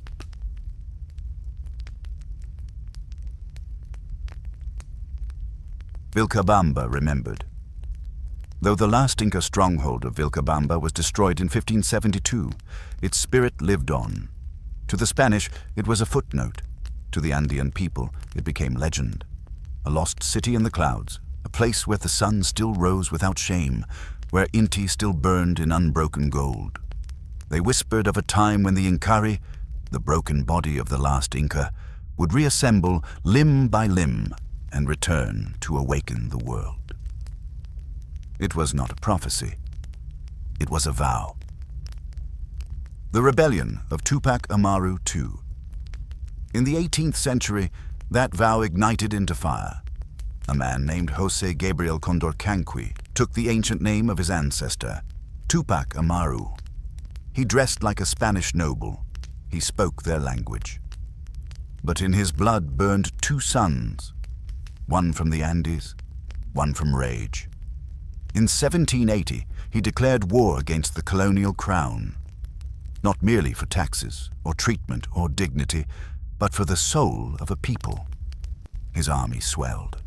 Tens of thousands of Quechua and Aymara, peasants and warriors, marched behind him, chanting the name Inca. They remembered.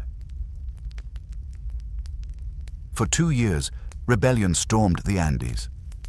Mines were seized, towns freed, priests fled, but the Spanish responded with a cruelty matched only by fear. Tupac Amaru II was captured, forced to watch his wife and sons executed. Then, quartered by horses, his body ripped apart in the square of Cusco. the same city where his ancestors once sat upon golden thrones. But death was not defeat. He was torn limb from limb, yes. But to his people, those limbs did not perish. They traveled north, south, east, west, each piece a seed. And still, they say, one day the body will come back together, and the empire will rise, not in stone, but in the spirit of the land itself. The return, hidden in faith. After the conquest, the Inca did not resist solely through sword or rebellion. They also resisted through syncretism, a sacred camouflage. They took the symbols of Catholicism, the Virgin, the saints, the cross, and braided them with the old gods. In Cusco's great cathedral, the Virgin Mary stands where Pachamama once reigned. The festival of Corpus Christi echoes the Inti Raymi in rhythm and reverence, and the Last Supper, painted by indigenous hands, shows Christ and his disciples gathered not around bread and wine, but kai, sacred guinea pig, and chicha. This is not mockery. This is survival. Faith became a vessel, a mask for the forbidden, a language in which memory might endure. Even the Christian cross was drawn in the shape of the Shakana, the Inca cross, symbol of the three worlds. Thus, the gods never died. They were reborn in new names, and they waited. Songs, stories, and the living word. What could not be kept in temples or stone was kept in mouths. Grandmothers told stories by firelight, of Viracocha walking across the sea, of Manco Capac emerging from Lake Titicaca, of golden cities hidden in the jungle, of stars that speak and mountains that listen. Language itself became a rebellion. Though banned, Quechua was never lost. It flowed beneath Spanish like a river under ice. Each word, a memory. Each song, a fingerprint of the divine. Even today, 1,000,000 voices carry it, and in every syllable, the Inca still speak. The Inca that live today, high in the Andes, communities still hold the sacred calendar. They still mark the solstices. They still make offerings to Apus, the mountain spirits. They still step lightly upon the soil, as if waking a sleeping god. In the woven textiles of the Quechua, in the winding stone walls of Machu Picchu, in the prayers whispered before sowing corn. The empire has not vanished. It has migrated from palaces to people, from gold to gesture, from history to heart.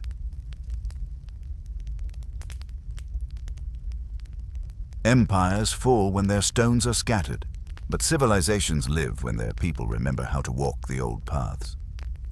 To touch an Inca wall is to place your hand upon thought-made stone. It is to feel geometry breathe. The Inca did not write with ink or letters. They wrote with mountains. They carved with the sky. They aligned their sacred spaces not to empire, but to eternity. And though time has worn their roads and scattered their gold, what they built in stone still endures, mute, perfect, and alive. The art of living earth, to the Inca, stone was not inert. It was being, living, sacred. Each rock held a soul, a kamaska, a breath of divine essence. Thus, they did not break stone. They shaped it, coaxing it into harmony with the land. No mortar, no chisel marks, just precision, purpose, and reverence. Their walls move like water. Each block rests beside the other with such intimacy, not even a blade of grass can pass between. And this was no accident. It was philosophy in form, a worldview rendered in granite. Cusco, the navel of the world. At the heart of the empire stood Cusco, the world's axis, a city designed in the shape of a puma, fierce and sacred, its head crowned by the fortress of Sacsayhuaman, whose zigzagging walls still bewilder modern minds. Each stone in that fortress weighs dozens of tons, yet was fitted by hand. Curved edges, gentle joints, as if the stone itself longed to belong. No cranes, no iron, just knowledge and love. From this cosmic city radiated the Seke lines, invisible threads connecting 328 sacred sites, each tethered to a ritual, a god, or a star. Cusco was not merely a city, it was the cosmic map made real. Machu Picchu. The city between worlds, high above the Urubamba River, wrapped in mist and silence, lies Machu Picchu, unseen by the Spanish, untouched by conquest. It slumbered for centuries, a sacred city between earth and sky. This was no fortress, this was a temple, a pilgrimage site, a celestial observatory, a place where the heavens could be read in stone. Here, the temple of the sun curves with the solstice. The Intihuatana, the hitching post of the sun, anchors light and shadow with divine precision. Nothing here is random. Every stair, every room, every terrace, in conversation with the cosmos. And above all, there is the silence, not emptiness, but the hush of something still present. To walk in Machu Picchu is not to see the past, but to walk through a prayer still being said. Sacred geometry, sacred meaning. The Inca did not build for comfort, they built for continuity. Their structures reflect the three realms of Andean cosmology. Hanan Pacha, the upper world of gods and stars. Ke Pacha, the middle world of living things. Uku Pacha, the inner world. Beneath the soil and within the soul, their trapezoidal doors echo the womb. Passage into rebirth. Their niches reflect the constellations. Their staircases descend not just into chambers, but into the unseen. This was not architecture. This was language. Roads through heaven, across deserts, cliffs, and snowfields, ran the Kapak Nyan, the royal road system. Over 24,000 miles of stone-paved paths threading together 4 great regions. More than trade routes. They were veins of empire, conduits of ceremony, pilgrimage, and power. Messengers, Shaski, ran these roads with sacred cords, carrying news, orders, and offerings. At each interval, tambos, or rest houses, shelters for the messengers of empire, and along the way, wakas, sacred sites where the walker might stop to pray, reflect, or offer coca leaves to the Apu. The road was not simply journey, it was ritual. The earth was the book. While other civilizations wrote on scrolls or clay, the Inca read the earth itself. A river bend was a sentence, a mountain peak, a blessing, a shadow at solstice, a divine punctuation. They planted maize in the shape of stars. They built terraces that mirrored constellations.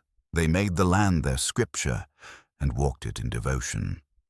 To an Inca priest, a wall was not just shelter. It was a mantra of angles, an invocation in stone.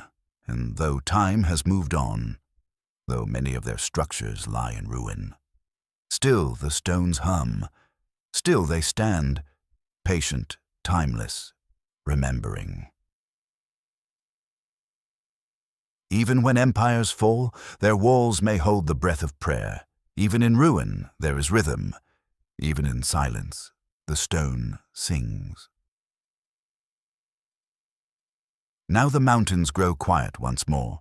The sacred city fades beneath cloud and dusk. But not all that was built has vanished. The Inca still speak, not in voice, but in alignment, in balance, in stone that fits like memory. The sun is not watched, it is welcomed. The stars are not named, they are known. In a world where stone spoke, so too did light. The Inca lived by the pulse of the cosmos. Their cities were aligned not with whim or terrain, but with solstice and star, with shadow and sun. Time was not a number. It was a rhythm. It moved with the sky, the earth, the breath of the seasons, and in this rhythm they found order, meaning, divinity. Inti, the sun that walks the sky. At the center of Inca life blazed Inti, the sun god. Not just a deity, but ancestor, ruler, source of all power. Each morning, Inti rose in rebirth. Each evening, he died and journeyed through the underworld. Each solstice, he paused to be honored. Temples across the empire, from Cusco to Chavin, were built with doorways that captured the light of the June solstice, the winter sun, when Inti seemed farthest and most fragile. That day became the Inti Raymi, the grand festival of the sun's return. Dancers, drummers, and priests in crimson robes gathered in Cusco. Llamas were sacrificed. Chicha poured into the earth. Golden effigies burned as prayers rose into the mountain air. It was not spectacle. It was renewal. The sun does not rise. It is called. The Sek lines. Web of heaven and earth, from the Coricancha, the great temple of the sun, radiated invisible lines, Seks, stretching across the Cusco Valley like sacred threads. Along these 41 lines lay 328 huacas, holy places, stones, springs, shrines, trees.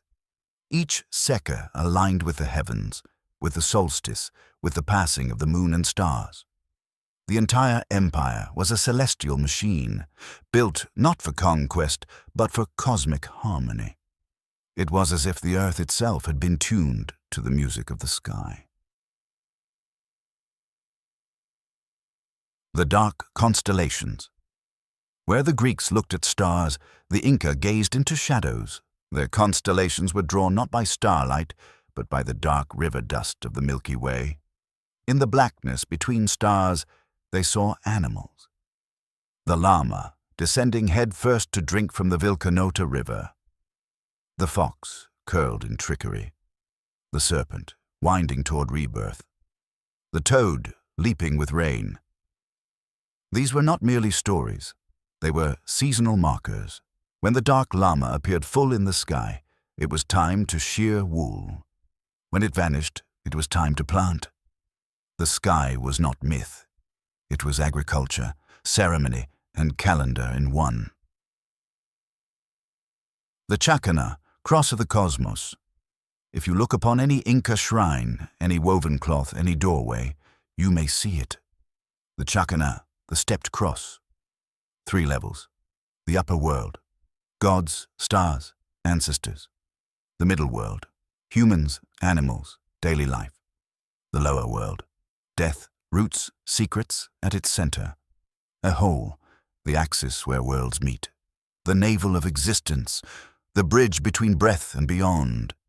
To walk a Chacana was to walk the soul's journey, from earth to death to light again. Even now, Andean shamans carry this symbol around their necks. It is not nostalgia, it is orientation. The moon and the sacred sisters. Beside the brilliance of Inti moved his celestial counterpart, Mamakila, the moon, protector of women, keeper of the tides, she who waxes and wanes, teaching time in softness.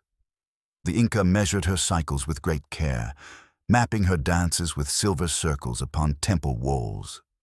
Eclipses were not omens of doom, they were whispers, messages from the heavens that balance must be restored. With her moved the Pleiades, known as Kolka, the storehouse stars. Their rising each May marked the planting season. If their light was dim, famine loomed. If bright, the crops would swell like the bellies of pregnant alpacas. Even now, Quechua farmers look to the Kolka before they touch the soil. It is not science alone.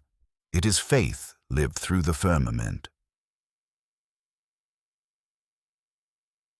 The Inca calendar. The Inca divided the year not by weeks or fixed dates, but by observation. 12 months, each linked to ritual and labor. The moon marked time, the sun marked power. The stars whispered when to sow, when to reap, when to pray, when to rest. There were no idle days, only days with purpose. Each moment woven into a tapestry of cosmic obedience. Even time itself was sacred. To the Inca, time is not a line. It is a circle of breath, turning again and again and again. And so we look skyward still. In remote valleys of Peru, old men point to the stars and recite names few remember. Children trace the shadow of the llama across the Milky Way. And in the ruins of Coricancha, sunlight still slips through a golden slit each June, warming stones that remember the shape of the beginning. What was lost? Nothing the sky cannot teach again. Let us now turn downward, to the human realm, where memory takes the shape of labor, ritual, and community. The sun feeds all, but the hands of the people give it form. To understand the Inca, one must understand not just their temples, but their tasks, the sweep of a broom, the press of a foot in mud brick, the rhythm of the loom tapping like a heart. Here was a civilization where work was worship, where every act carried the echo of order and offering.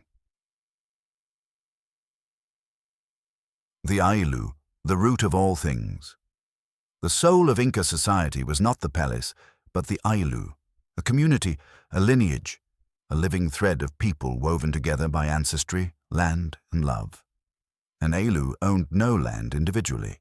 It held it together as one body, breathing one breath. From this sacred kinship came reciprocity, a principle older than empire, deeper than gold. If you plowed the fields, others would thatch your roof. If you harvested chicha for the festival, others would dig your irrigation ditch. No coin exchanged, only balance. This was Aini, the sacred give and take, the pulse of harmony in all things. One gives so the world may continue. Mita, labor for the empire. Above the Ailu stood the state, and here too, labor was not coerced but shared, a collective duty called Mita. Each man gave part of his year to the empire, building roads across cliffs, farming state terraces, guarding mountain passes, carrying messages along the Capac Nyan. They built without wages, but not without meaning. In return, the state gave security, feasts, and sacred purpose. To serve was to belong, to step into the eternal rhythm of gods and ancestors. The hearth and the loom, within the thatched homes of stone and straw, the women of the Andes carried civilization in their hands. They wove the cosmos into cloth. Each pattern, each dye, each thread told a story. A river, a myth, a lineage. Cloth was more than clothing. It was currency, ceremony, identity. Children were swaddled in totemic tapestries. Offerings to the gods were wrapped in sacred patterns. Royal garments shimmered with the geometry of stars, and beside the loom, clay pots bubbled with maize beer, chicha, the drink of the sun, brewed for feasts, poured for gods, shared at dusk beneath smoke and mountain wind. Planting with the moon, harvesting with the sky, the Inca were not slaves to the land. They were partners with it. They read its moods. They fed it offerings. They asked permission before they dug. They planted maize on sun-drenched terraces, each one curved to the contour of the hill like a fingerprint. They coaxed potatoes from highland frost. They tended quinoa and beans with patience older than empire. Before each planting, a priest would consult the stars, chew coca leaves, and whisper prayers to Pachamama, Mother Earth. When the harvest came, it was not just food. It was thanksgiving. It was balance restored. Festivals of the flesh and spirit. The Inca calendar pulsed with ritual, each month a mirror of cosmic movement, and within each month came celebration. The Inti Raymi, when the sun returned and Cusco bloomed with gold. The Shapak Raymi, the great festival where young nobles walked the rites of manhood. The Ayamakay Quila, the month of the dead, when ancestors were fed and remembered in these festivals, the sacred and the sensual entwined. Flutes echoed through the plaza. Dancers in feathered cloaks spun like constellations. Chicha flowed like rivers, and woven dolls, carved llamas, coca leaves and maize were offered into the fire, returning breath to the gods. Even grief was made holy. Mummies of ancestors were paraded and fed, still part of the living Ayalu, still listening. Childhood, education, and the looming state. In the rural valleys, children learned from land and labor. A boy might tend llamas, feeling the wind's direction and reading the clouds. A girl might help her mother spin thread or pick herbs with whispered names. But in the cities, especially among the elite, children were trained. Sons of nobility learned history in verse. They learned the quipu, the knotted cord that carried numbers and knowledge. They studied astronomy, ritual, and battle. They learned how to lead, not as tyrants, but as caretakers of cosmic order. For the Inca ruler was not a god, but the bridge between gods and people. The highest form of rule is to maintain the balance already written in the stars. Harmony in all things. There is no Inca word for waste, no word for profit, only words for exchange, for balance, for belonging. From the smallest spindle to the grandest fortress, this was an empire that believed to live was to contribute, to give was to preserve the world. To work was to pray with your hands. Even now, in remote villages of the Andes, elders gather coca leaves before planting. Children sit beside looms, learning the old patterns. And when a roof needs thatching, neighbors arrive without being asked. Because still, beneath all the forgetting, the ancient rhythm beats. Still, the breath of the people rises. We did not worship the gods. We remembered them, because they were always near. To walk the Inca Empire was to walk a holy map, not just roads and walls and villages, but a landscape inscribed with sacred presence. Here, a stone that had wept in drought. There, a mountain that had devoured lightning. And farther still, a lake that had swallowed the moon. The Inca did not ask whether the gods existed. They simply asked, are they content? The world is alive, the wakas and the apus. The sacred was not separate from the world. It was inside it. Every rock, spring, cave, and tree could be a waka, a spirit place imbued with memory and mystery. Each waka was a node of power and meaning, a place where offerings were made, songs whispered, and silences held like cups of breath. Above them all rose the apus, the sacred mountains. The apus were guardians, judges, watchers of time. Apu Ausangate, Apu Salcante, Apu Ilimani. Even now, in the Quechua tongue, these names are spoken with reverence, not as history, but as living presences. Mountains are not dead, they are asleep, and we walk gently on their dreams. The purpose of sacrifice. Among the Inca, to offer was not to lose. It was to complete a circle. Life came from the gods, and so life must return, not as punishment, not as cruelty, but as exchange. This was reciprocity made holy, a cosmic aini. Maize was offered at sowing. Chicha was poured at solstice. Llamas were sacrificed before journeys or wars, and sometimes children. Yes, the highest gift, but not in horror, in honor. Capacocha. The sacred death of the pure Capacocha was the most solemn of Inca rites, a sacrifice of perfection. Pure children without blemish, chosen from noble lineages, raised with tenderness and reverence. When drought struck, or emperors died, or omens darkened the sky, the empire turned to the mountains. Priests would select children from across the realm. Beautiful, healthy, serene. They would be dressed in fine woven garments, fed sweet foods, and honored in processions. Then they would walk, weeks or months through snow and silence, up the slopes of the Apus. There, with prayers, coca, and tears, they would fall asleep in the cold. Sometimes with a blow, sometimes gently, placed in stone tombs at the edge of the sky, and there they remain. Not buried, but enthroned. Guardians of balance. Messengers between worlds. In 1995, one such child was found atop Lulailako volcano, her face serene, frozen in timeless rest. Not murdered, not martyred, returned. She did not die. She became part of the mountain. Ritual, rhythm, and the voice of the gods' religion was not once a week. It was everywhere, always.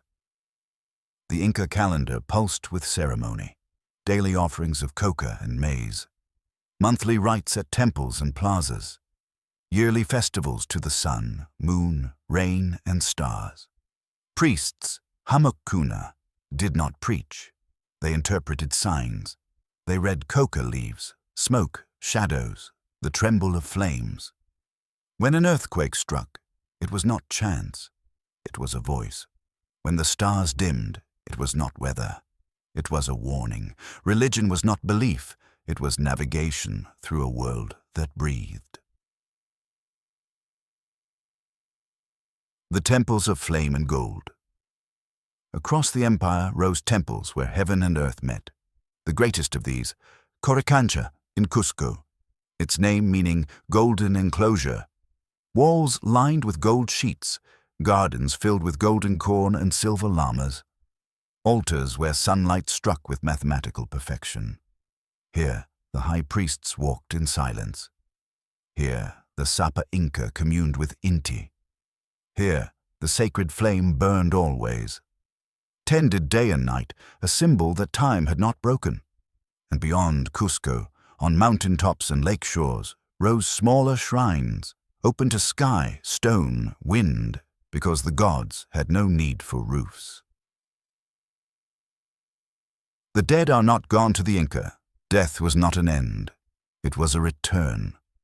To the deep earth, the lower world, and eventually to rebirth. Mummies were not buried and forgotten. They were kept, dressed, seated, fed chicha, consulted. Royal ancestors were carried in processions, brought out for festivals, given places at feasts. Even now, in mountain communities, you may find small shrines with offerings for the abuelos, the elders long past but still watching. The Inca world did not divide spirit and soil. They were woven. To sacrifice is not to destroy, it is to remember that all things are on loan. And so, through offerings and ritual, through prayers and silence, the Inca lived within a circle of devotion, not one of fear, but of flow. The gods gave life, the people gave thanks, and balance was maintained, not by rule alone, but by reverence. Now, as the light of belief flickers and the age of myth begins to wane, we must walk a new path, into the twilight of the empire, where distant ships appear on the horizon and time begins to shudder. We watched the sky turn its face, and we knew time was preparing to break. Even the mightiest mountain cannot stop the rain, and even the most eternal-seeming empire must one day hear its omens. The Inca had no writing carved in books, but they read with their bodies, their breath, and the bone-deep memory of stars. And the sky began to speak. Strange signs on sacred ground. In the final years before the Great Rupture, witnesses across the empire began to see the impossible. A comet tore across the firmament, a jagged scar of fire in the night. At Korikansha, the sacred fire flickered out, not by wind, but by will. A llama was born with 2 heads. A maize stalk grew ears like a child's. Lightning struck the temple of the sun on a cloudless day. These were not curiosities. They were warnings. The Hamukuna, priests and seers, gathered in quiet panic. They read coca leaves, consulted the mummies of kings, and wept silently behind gold walls. The verdict was always the same. The gods were uneasy. It is not the thunder we fear, but the silence that comes after. Prophecies of the lake and the fire. Near Lake Titicaca, elders spoke of an old tale. A people of pale skin will come, not from the mountains, but from the mouth of the sea. They will wear metal skin, carry thunder in tubes, and walk with beasts never seen. It was laughed off for centuries, a child's ghost story. But now, the dreamers could not sleep, and far to the north, on the shores of present-day Ecuador, strange ships were seen. Wooden towers upon the ocean, sails like wings, crosses nailed to the sky. Fishermen who glimpsed them returned pale, their nets empty, their voices trembling. No one knew what they had seen, but the priests did. They had seen the fulfillment of a long-buried vision. The shudder of the quipu. Among the Inca, the quipu was more than mathematics. In sacred hands, it became a memory loom, a way to read what had not yet come. Certain quipu masters, the quipu kamayok, were said to sense patterns in the knots not yet tied. One such master, a blind man of Cusco, was brought to the court of the Sapa Inca. He traced a new quipu with shaking fingers, and when he was done, he whispered, "The cord is fraying.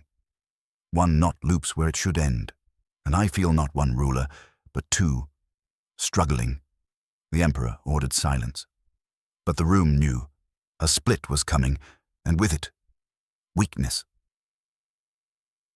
A shadow between 2 suns, and then it came. Not from the gods, but from within. Huayna Capac, the mighty emperor, son of the sun, fell ill on a campaign far to the north. Not from wound, but from a breath he could not fight. Some said it was a curse. Others said it came from a strange new land across the sea, a land of iron and smoke. He died gasping, the empire wide as a continent, his will unclear.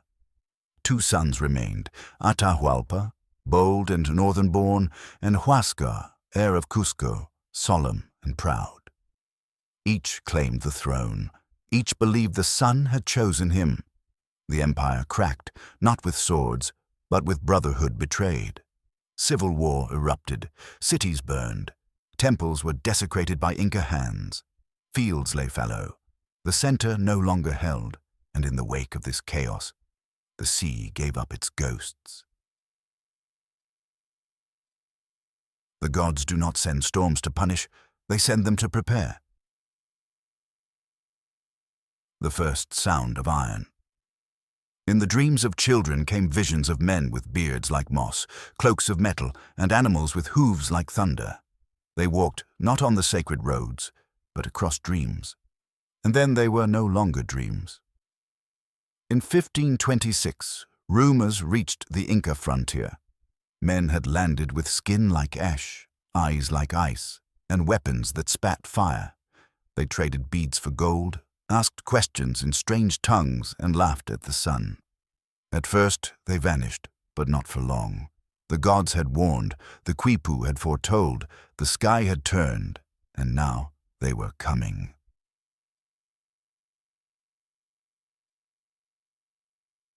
When the earth grows still and even the birds stop singing, it is because something is watching. The empire, vast as a continent, was still glorious in name. but its heart trembled. Brother warred with brother. The gods grew silent. The people gazed to the sea, and from the sea the storm came, cloaked not in clouds, but in men. Now the veil lifts fully, the sacred sun darkens, and the blood of gods meets the steel of strangers. And so it was that men crossed the sea not in canoes, but in floating houses with wings, and they came not to trade, but to take. It began, as all endings do, quietly, a ripple on the edge of the known world. A whisper passed from coastal traders, a murmur riding down from the northern deserts. Bearded men had come ashore. They did not speak the language of the mountains. They wore metal like beetle shells, and with them came fire, horses, and something colder than death. They were not many, but they were unlike anything the Andes had ever seen. The return of the forgotten. In Inca lore, there was a figure named Viracocha, creator god, bringer of light, pale-skinned and bearded.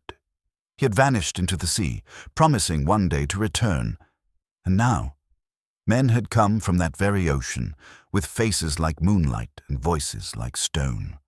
Was it coincidence, or prophecy fulfilled? Among the people, awe grew. Among the priests, terror, and among the generals, confusion. Because these strangers, led by a man named Francisco Pizarro, were few, but they walked with certainty, as if the land was already theirs. Ponder. The sea had opened its mouth, and the empire did not yet know it was being swallowed.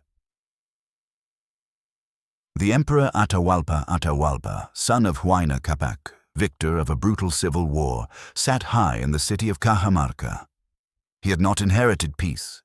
He had seized it. His brother Huascar had been defeated, imprisoned. Cusco was in mourning. The empire was torn in half. Blood still fresh on the altars. But Atahualpa was not afraid. He was divine. He was the child of Inti, the sun itself. And the empire, though wounded, still stretched across mountain and jungle, valley and shore. He had never seen a horse. He had never heard the thunder of cannons. He had never met men who crossed oceans, and so he sent no army. He simply waited. The meeting at Cajamarca. On November 16, 1532, the strangers arrived. A few hundred men, steel armor, swords, arquebuses, cavalry that moved like monsters, flags bearing the cross. Atahualpa came with thousands. He did not fear conquest. He expected submission, theirs. In the central plaza of Cajamarca, the two worlds touched.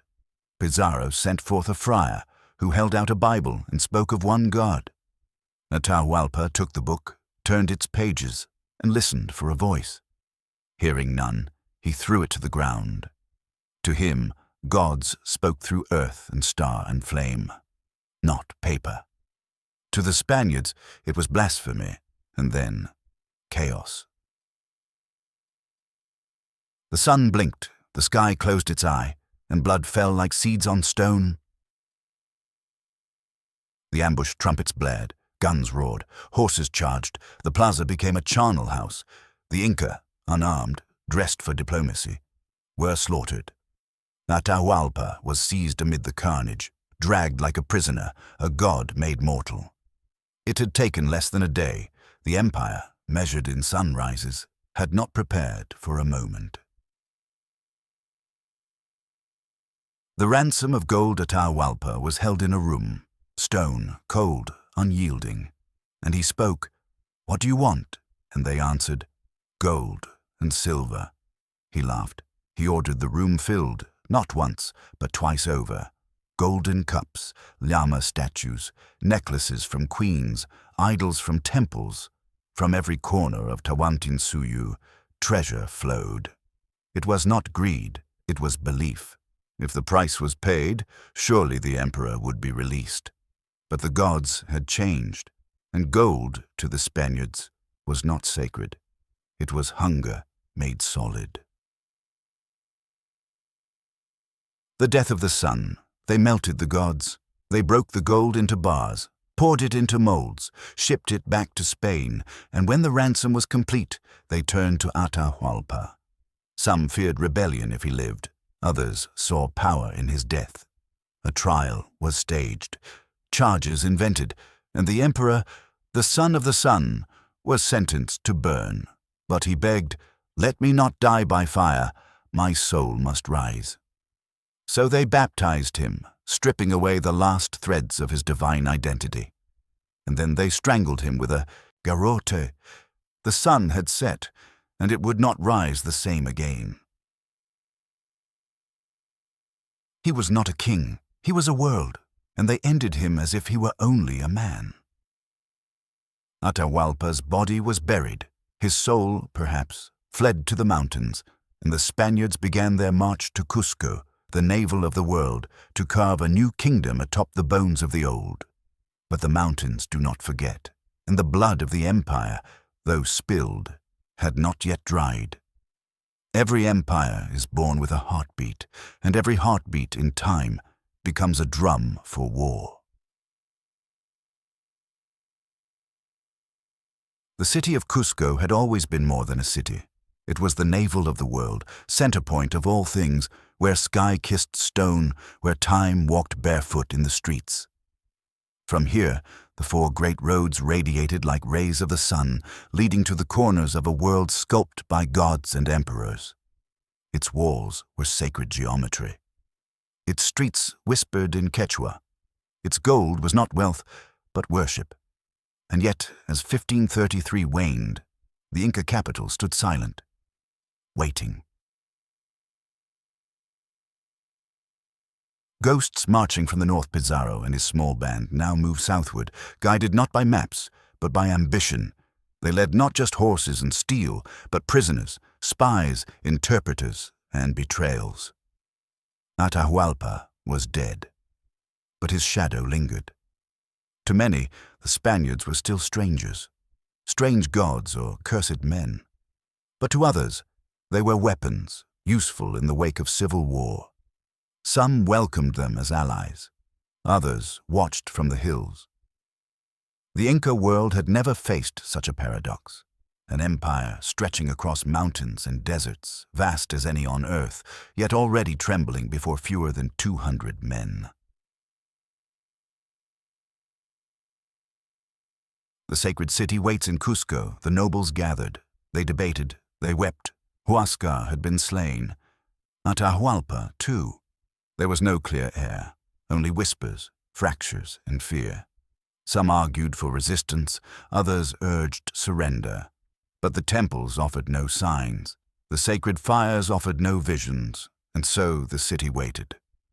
Still, heavy, as if breathing its final breath.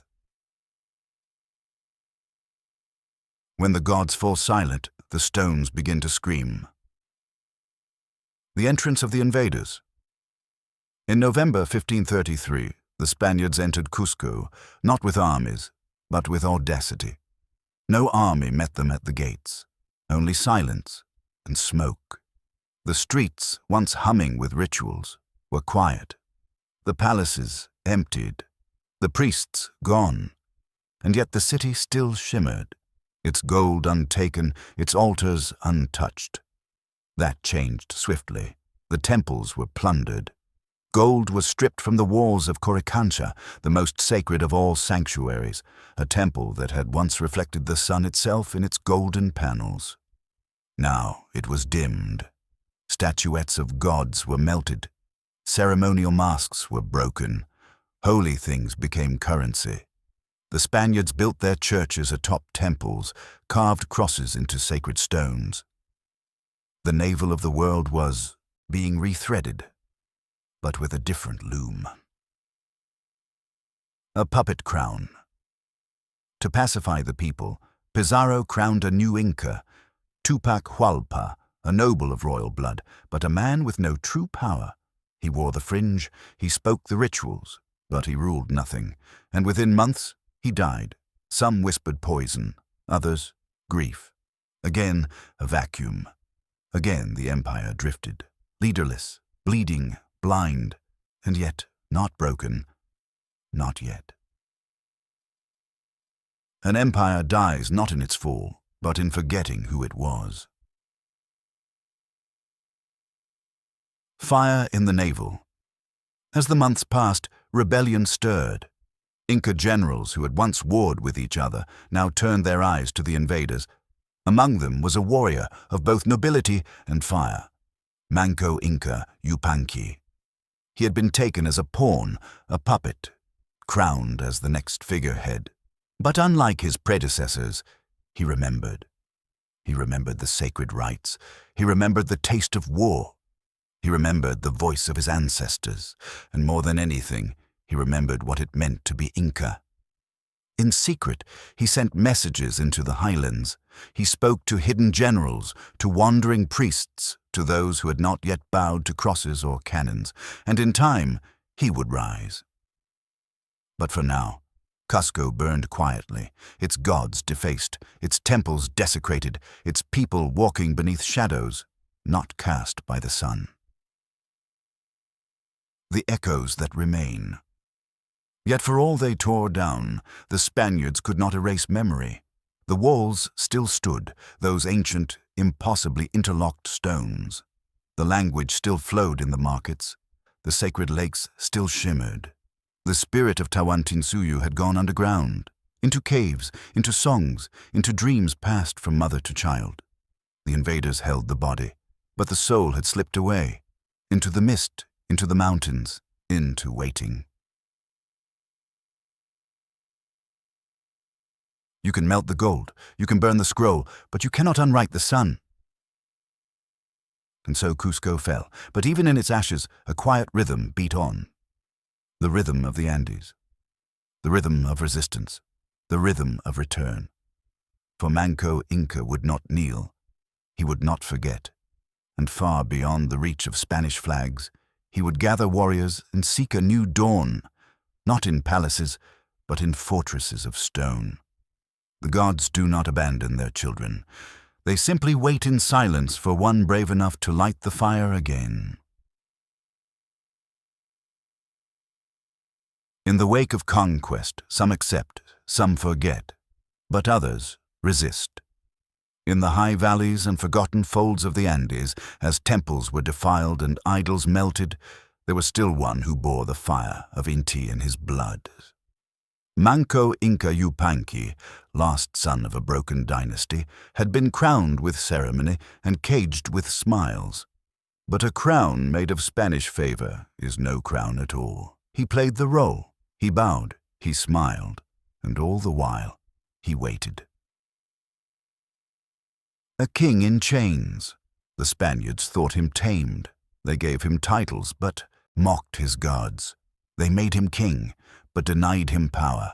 They took his sisters, his temples, his dignity. They watched him, but they did not see him. For Manco was not just a puppet, he was a fuse. And deep within him, the embers of empire began to stir. Even the sun, when eclipsed, does not cease to burn. The escape into memory.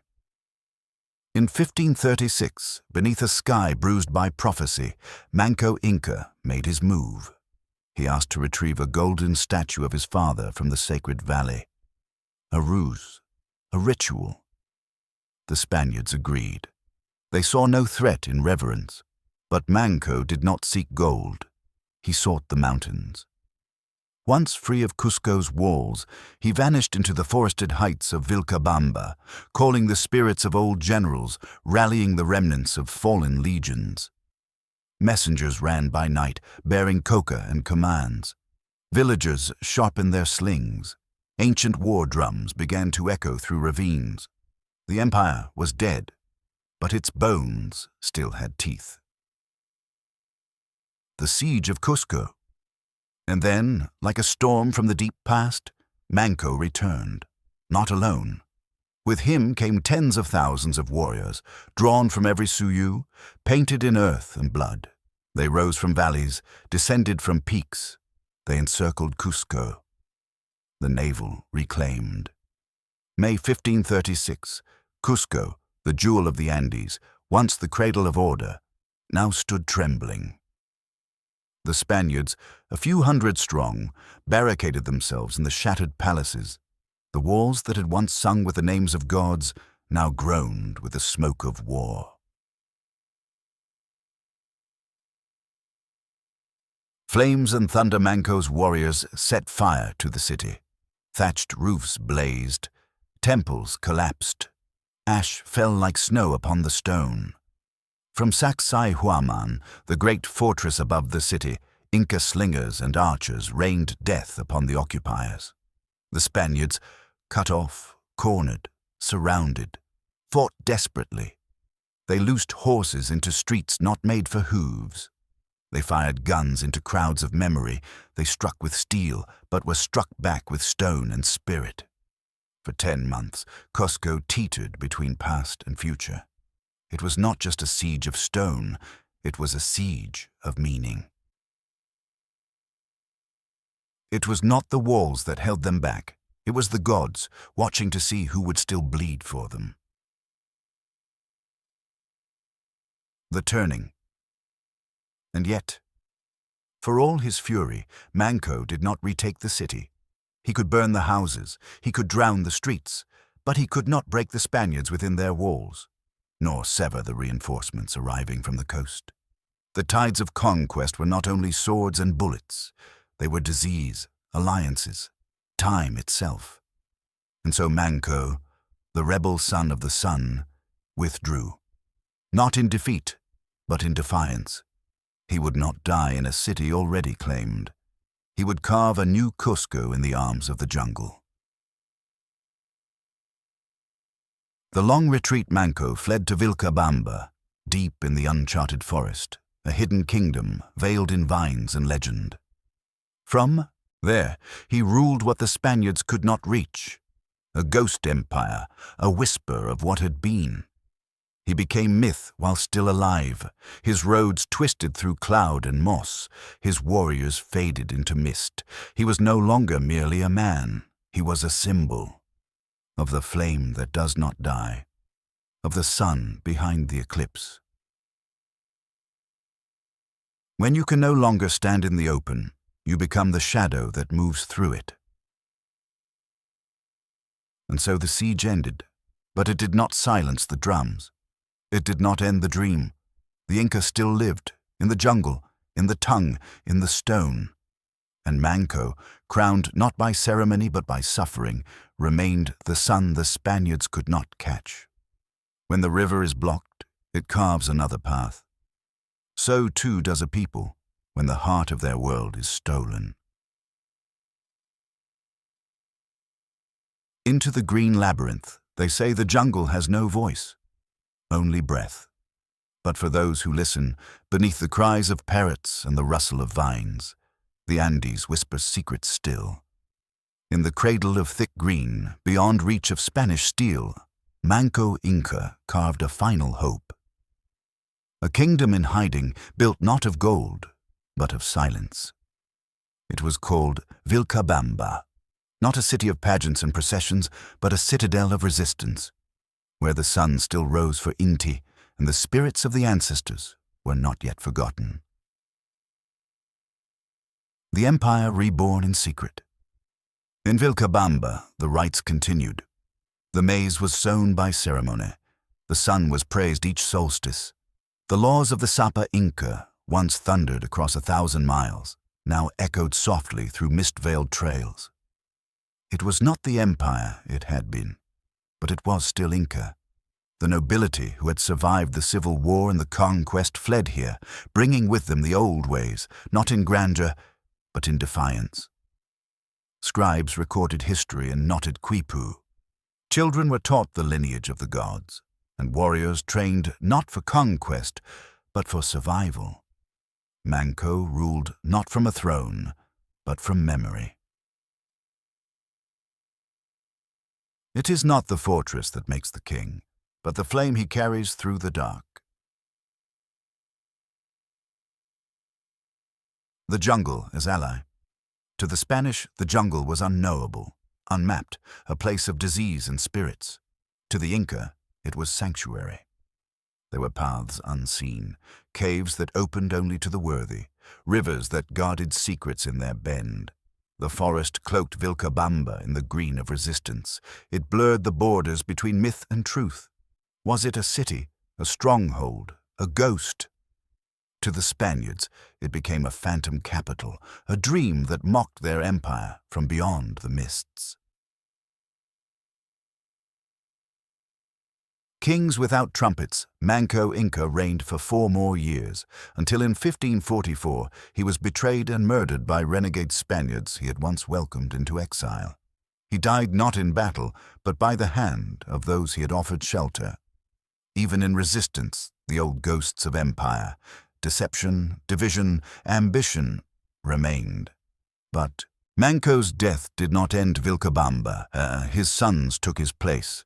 Sayri Tupac, born into war, was offered peace in exchange for surrender. He came to Cusco, was baptized, and given estates, but the sun in his blood did not burn as brightly.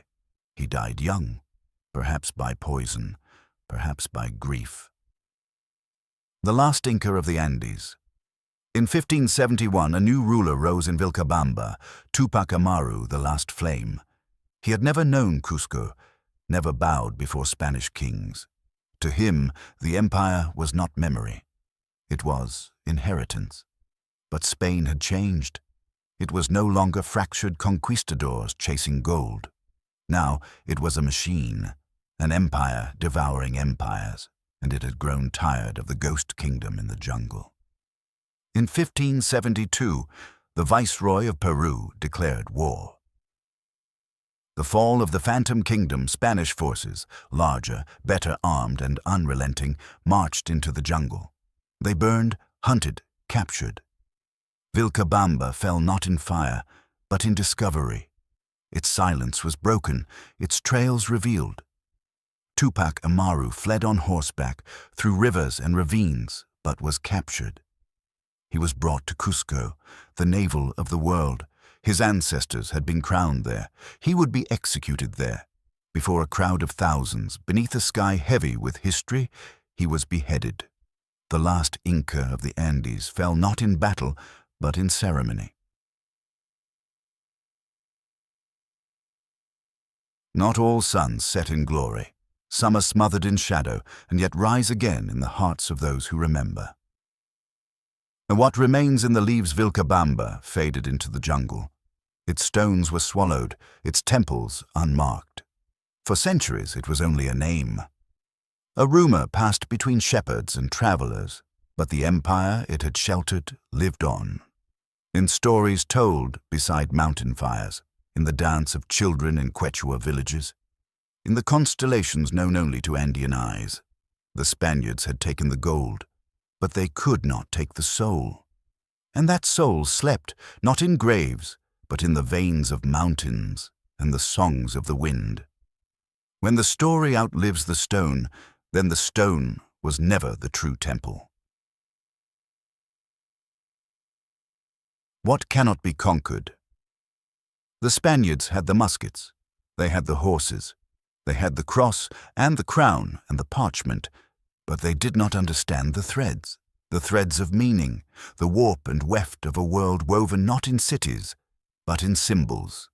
The Inca were an empire, yes, but they were also a myth system, a cosmology, a mirror of the heavens carved into the earth, and that could not be killed. The mountain as memory. In the high Andes, even after Vilcabamba fell, there were no funerals for the Inca. There was no end, only transformation. The sacred mountains, Apus, remained. They still watched. They still received offerings. Chicha was poured. Coca was chewed in silence. The sun was still a father. The moon still a mother. No conquistador could extinguish that sky. In the quiet, the people remembered. They did not shout. They preserved. The gods in disguise. In time, the cross was accepted, yes, but beneath it, the sun still glowed. Churches were built atop temples, but the foundations knew the older names. Jesus was called the Inca of heaven. The Virgin became the Pachamama in blue. Saints were cloaked in the faces of ancient gods. It was not submission, it was syncretism, a spiritual rebellion disguised as reverence. In every hymn, a double meaning. In every procession, a hidden story. The empire did not vanish. It hid, in plain sight, beneath the robes of new kings. Weaving the world in the Andes, to weave is to remember. Each thread is a syllable, each pattern a history. The women who bent over looms were not making cloth. They were preserving cosmology. The chacana, the Inca cross, appeared in blankets. The condor, puma, and serpent danced across tunics. The three realms, Hanan above, Ke here, Uku below, were mapped in fibers and dyes. And when mothers taught daughters to weave, they passed not just skill, but the language of a fallen empire. The quipu that breathed the Spanish never cracked the code of the quipu, those knotted strings of color and position, suspended like stars in a system only the initiated could read. They burned many, but some were hidden. And in secret, the last Kipu Kamayuk, keepers of the knots, continued their silent stewardship of memory. Even without words, the Inca found ways to speak. Even in silence, they endured. The Inca in the blood. As centuries passed, the name Inca became more than a dynasty. It became a dream. Every rebellion carried the scent of Inti. Every uprising whispered the name Tupac Amaru. In 1780, a man calling himself his descendant, Tupac Amaru II, rose again, leading a revolt that shook the Andes. He failed. He was drawn and quartered. But his cry did not die. Even today, his name is spoken with fire on the lips of the oppressed, the proud, the remembering. A people is not a place. It is a pulse, carried through time in the footsteps of the faithful. In the shadow of Machu Picchu.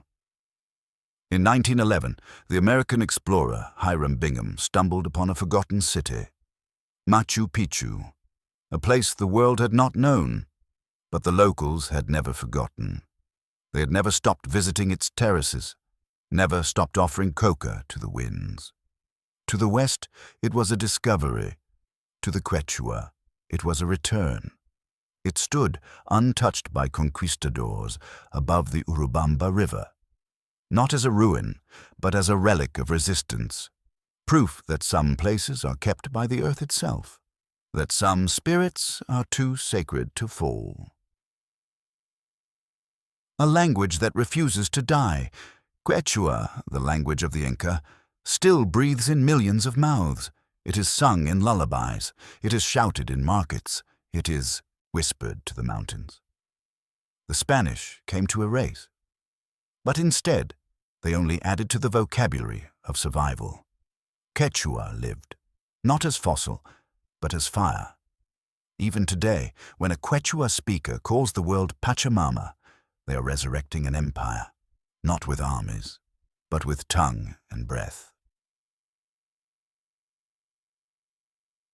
The myth that guides and so the Inca became myth, but not as fantasy, as foundation. Myth is not untruth. It is truth told sideways in the shape of stars and dreams. To remember the Inca is to remember that time is not linear, that empires may fall, but peoples are rivers, diverted, not dried.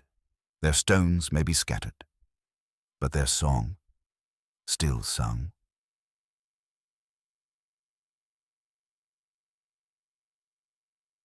They planted memory not in monuments, but in mothers and mountains, in silence and seed. And when the world forgot, the wind remembered. Where the stone remembers the hand that shaped it, there the empire lives on. Well, the city that holds two hearts, Cusco, once called Cosco, was the pulse of Tawantinsuyu, the place where all roads led, where all meanings converged. To the Inca, it was not just capital, it was cosmic geometry. Laid out like a puma, its body aligned with stars, its temples echoing the heavens. The Spanish took the city, built their churches atop its bones, but could never erase its shape. Beneath every plaza, beneath the Cathedral of Santo Domingo, lie the stones of Coricancha, the Temple of the Sun. Even now the old stones remain, fitted without mortar, unmoved by earthquakes, unchanged by time. The newer walls above them. They crack. The Inca knew something the world has forgotten. How to build not just for time, but through it.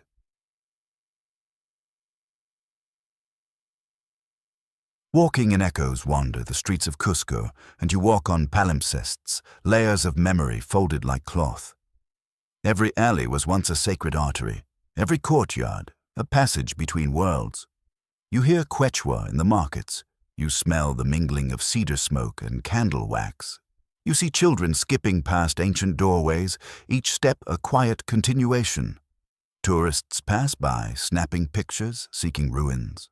But the truth is, the ruins are alive. The Inca are not gone. They are simply unfolded into everything. What is empire, if not the shape a people leaves behind in the earth's memory? The sun beneath the cross. In the churches of Cusco, look closely. A statue of the Virgin bears Andean features. A golden sun peeks behind the crucifix. Candles flicker before saints that resemble old gods in disguise. This is not syncretism by surrender. This is resistance in the language of survival. The Inca learned to wear masks. They let the Spanish believe they had converted. But beneath each new symbol was the heartbeat of the old. Even the Christian festivals were mirrors. Inti Raymi reborn in Corpus Christi, the Andean calendar hiding within the Gregorian shell. The gold that was not taken. Yes, the Spaniards took the gold, melted it, shipped it, but they could not melt what the gold had meant. The Inca gold was not wealth. It was radiance, a symbol of the sun, a reflection of divine balance. What was truly golden was not in temples or thrones. It was in harmony, between man and earth, sky and stone, ritual and rhythm. That could not be plundered. That remains. Memory in motion. Today, Cusco moves to two heartbeats, one Spanish, one Inca, but the deeper rhythm is older. It rises each June during Inti Raymi, the festival of the sun, when thousands gather on the ancient stones of Sacsayhuaman. They wear the old dress, they sing the old hymns, they crown an actor as Sapa Inca, and for a moment, the empire returns. Not as government, but as vision, not as power, but as prayer, and every year it grows, not in the shadows, but in the open air, a reawakening. The Andes still speak. The empire may have ended, but the mountains never surrendered. The people of the Andes still ask the Apus for permission before planting, before traveling, before marrying. They still offer coca leaves to the wind, to the sun, to the unseen. And the mountains, older than any crown, still listen. They have watched all empires rise and fall, Wari, Tiwanaku, Inca, Spain. But the mountains, they remain, as do those who speak their language. To be Inca today is not to rule, it is to remember, to listen, to live aligned with that which endures. Legacy as compass. In the end, the Inca Empire did not fall. It transformed from stone into story, from gold into voice, from rule into rhythm. Its legacy is not measured in battles, but in balance, not in palaces, but in people. The children of the sun still walk the earth. They carry in their bones the map of an empire that was never just political, but cosmic. And as long as the mountains stand, as long as Quechua is spoken, as long as someone pours water on stone and whispers to the dawn, the Inca are not gone. There is no final empire, only the breath between empires, and in that breath, memory becomes light. Some ruins are not broken things, they are open doors. discovery or return. In 1911, when Hiram Bingham stood atop Machu Picchu, he believed he had discovered a lost city. He imagined himself a herald of forgotten greatness, an academic Prometheus bringing history's fire to the modern world. But the Quechua farmers nearby never called it lost. To them, it had always been there, just hidden from those who came with guns and flags. It was not a discovery. It was a return, a whisper to the world that the story of the Andes was not over, merely waiting. A city in the clouds, Machu Picchu became mythic almost overnight, not for what it revealed, but for what it withheld. Its purpose is still debated.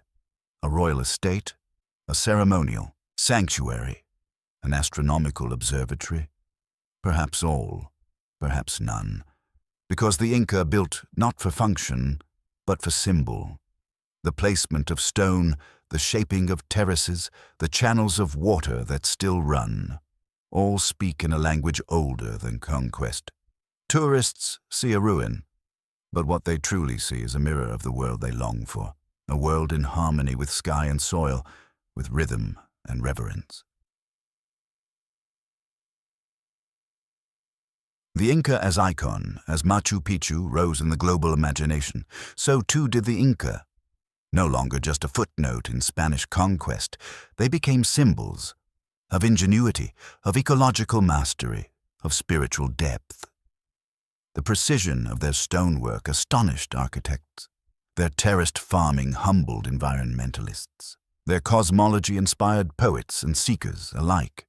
Where Rome was empire by sword, the Inca was seen as empire by order. An empire not of war, but of weaving. And so the world began to ask, what did the Inca know that we have forgotten? A global yearning. In an age of concrete and chaos, the Inca offer a whisper of something lost. A people who built without destroying, who measured power not in domination, but in reciprocity. Their concept of Aini, sacred mutual aid, feels like prophecy today.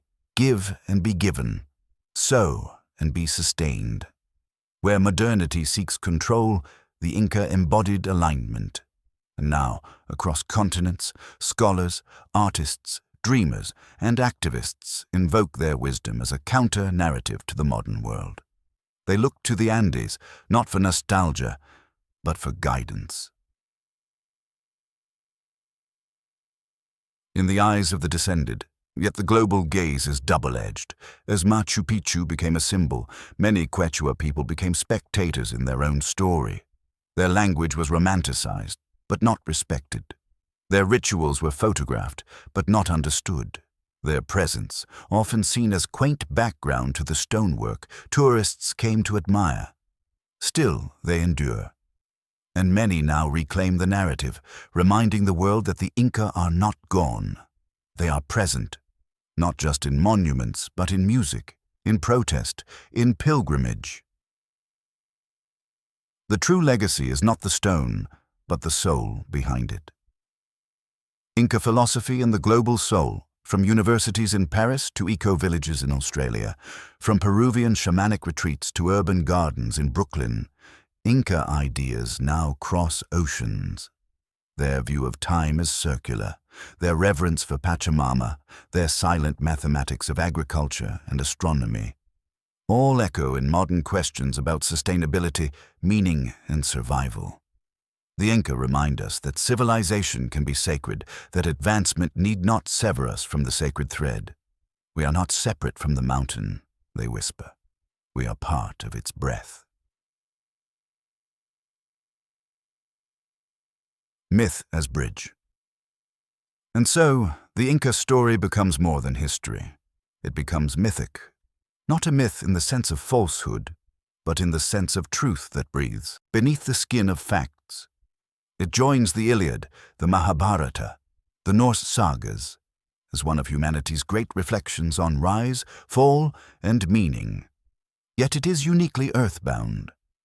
While other myths reach for gods in the sky, the Inca build theirs into mountains, rivers, and stone. Their gods are not above us. They surround us. What the world sees, what it must learn to the world, the Inca represent a kind of impossible memory of how humans once knew how to listen, not to screens, but to seasons, not to prophets, but to patterns of light and wind. In that, their ruin becomes a lesson, their fall a mirror, and as our world trembles with fire and forgetting, the Inca do not return with armies. They return with a question: can you remember how to belong?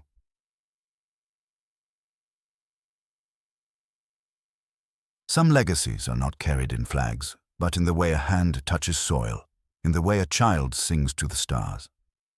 Time is not a line, but a living river. You do not cross it, you dwell within it. 3 worlds, 1 breath to the Inca. The universe was a triptych, 3 sacred realms bound by soul and thread. Hanan Pacha, the upper world, where the gods dwell, where condors fly, where ancestors become stars. K Pacha, the middle world, where humans walk, where crops rise, where stories are spoken. Uku Pacha, the inner world, the womb, the cave, the undercurrent, where souls are rooted and where all things return. Each breath touches all 3, each action echoes in all realms. A farmer does not just sow corn. He speaks to the underworld, offers thanks to the heavens, and aligns himself with balance. This is not religion. This is reality. Time is weaving in the Andes. Time is not forward. The Inca word for future, Kripa, means what lies behind you, and the word for past, Naupa, means what lies in front of you. Because the past is known, you can see it, but the future is unseen, hidden behind your back. So you walk backwards into tomorrow, eyes fixed on what has already been. The stories, the ancestors, the lessons. What you see is not what will be. What you see is what guides you, and so, to be wise is not to predict. It is to remember. The thread of the soul. In Inca thought, the soul is not singular. It is made of threads, connections to people, places, rituals, winds. To be alive is to be woven into the mountain, into the corn, into the voices of the dead. When you die, the threads do not break. They are retied into a new arrangement. The soul is not lost. It is rethreaded into the loom of the world, and so death is not departure.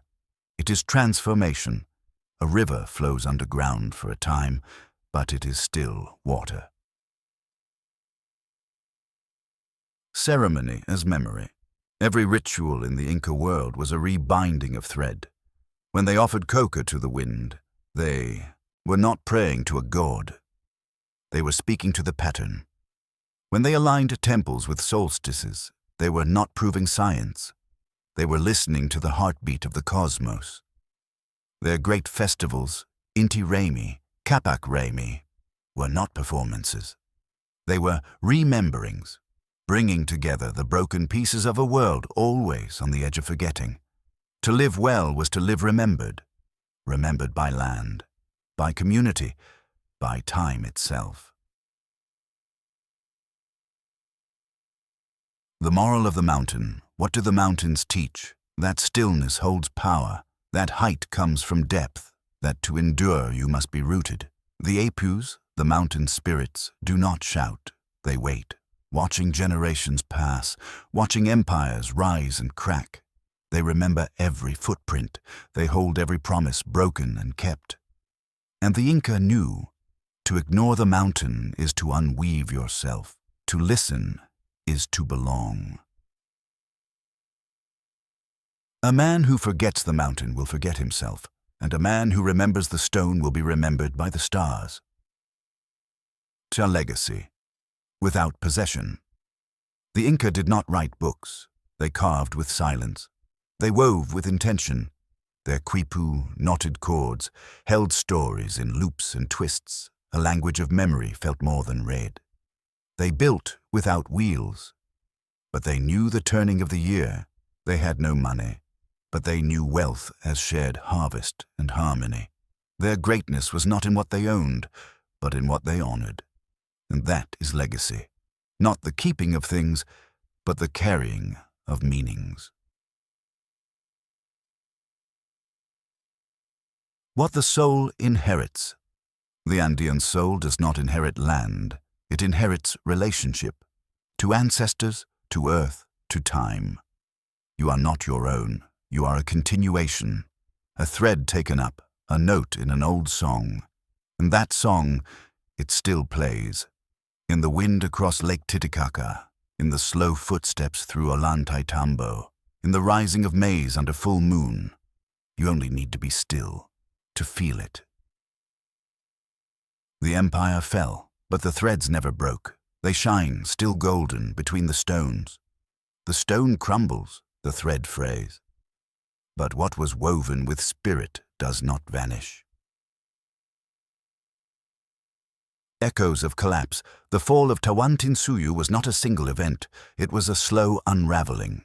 An empire devoured by blades, by plague, by promises whispered and broken. The Spanish tore through the Andes with muskets and missions, crosses and contracts. Temples were razed, gods were renamed, voices were silenced, Inca gold was melted into coins. Language banned, cloth unstitched, and yet what was truly lost? Was it the cities, the empire, the sovereignty? Yes. But beneath those visible ruins was something more fragile and more enduring, a way of seeing, a way of being.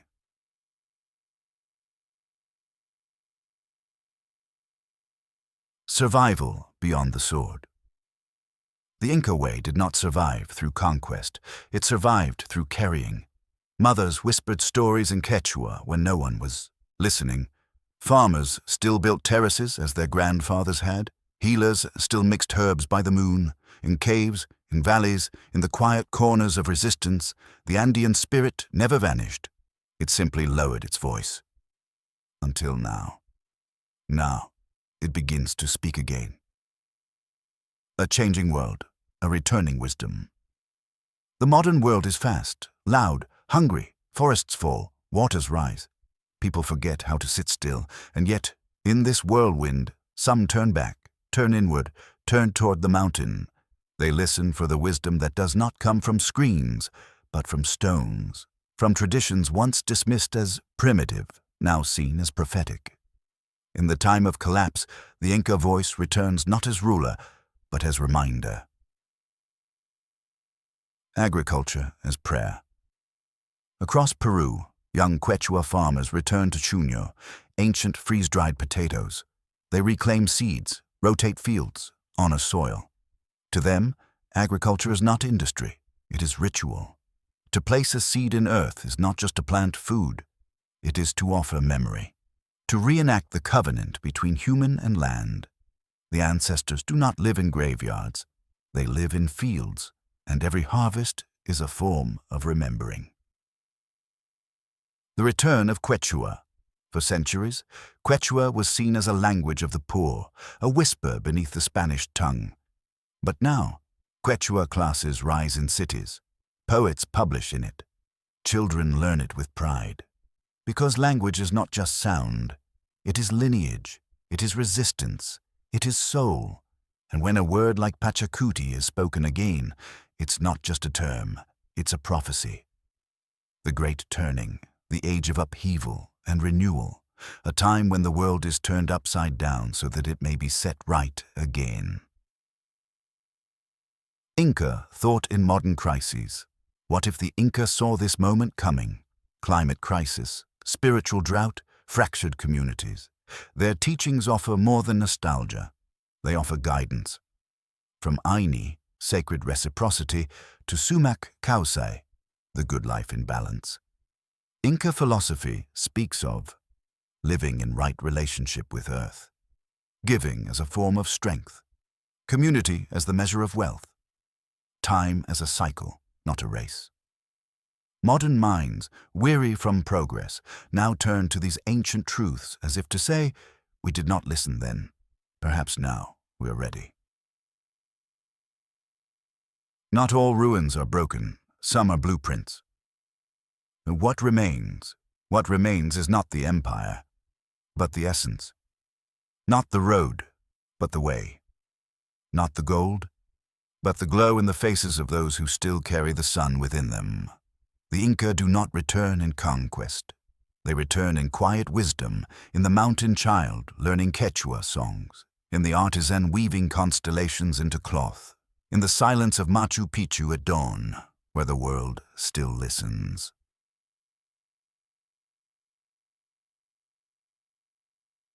The task of the living, our task is not to rebuild the empire.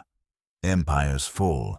Our task is to continue the thread, to live with reverence, to speak with intention, to remember that the mountain is alive and watching, and that each step we take is a weaving, either toward harmony or forgetting.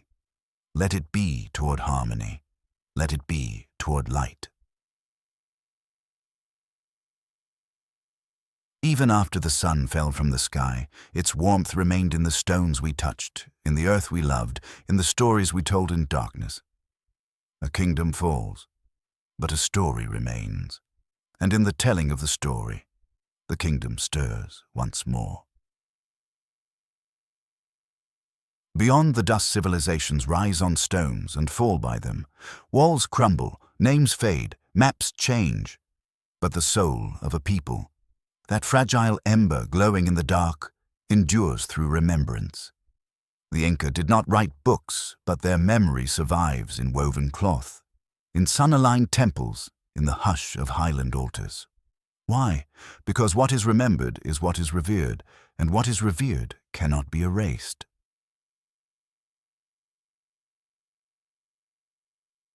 Memory as sacred thread. To remember is not to look back. It is to bind the present to something eternal. The Andean people do not remember the Inca out of nostalgia, but out of continuity. The ceremonies performed today are not reenactments, they are renewals. Each ritual, each festival, is a thread retied, not to mimic the past, but to keep it breathing. In this way, memory becomes a loom, and weavers the guardians of time. Civilizations as echoes. Great empires leave more than ruins. They leave resonance. We feel Rome in the law. We feel Egypt in the calendar. We feel Greece in the mind. We feel the Inca in the land. Terraced fields still cradle maize. Stone roads still run like veins through mountains. Andean hands still braid sun into thread. The empire is no longer visible, but its pattern is everywhere. It is in how people plant, how they build, how they live. Civilizations are not remembered by what they possessed. They are remembered by what they taught.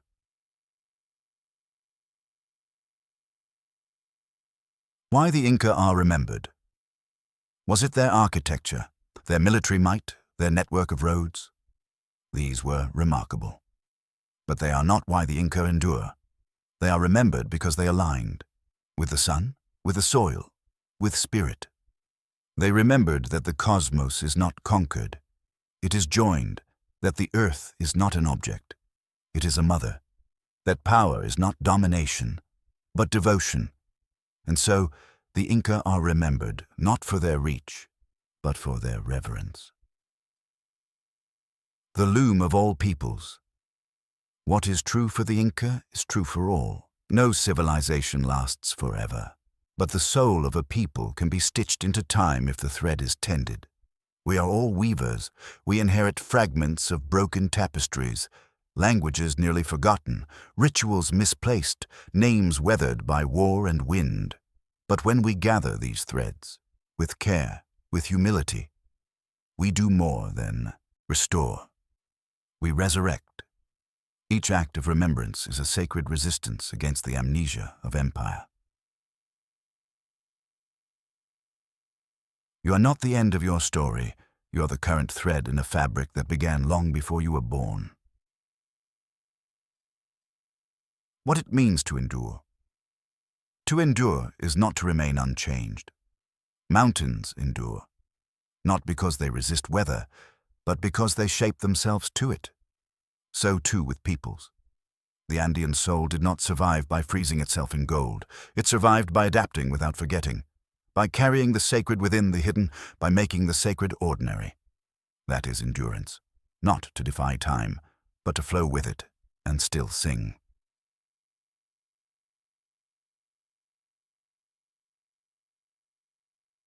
The loom of the world stepped back. Look wider. Imagine all the world's civilizations as a single cloth. China and Egypt, Maya and Mali, Rome and Persia, Greece and the Inca. Each with its thread, each with its color, each with its song. And though some may fray and some are worn, the loom still holds, because it is woven not with power, but with meaning. And every time a child learns a name, every time a ritual is passed on, a thread is rewoven. The fabric strengthens, the story deepens. You too are part of this loom. Whether Inca or not, you inherit the weight of memory. You walk through a world stitched with story. Your task is not merely to remember, it is to weave, to take what was and carry it into what will be, to become a living thread in the eternal cloth, so that one day someone may look back and see you shining in the pattern.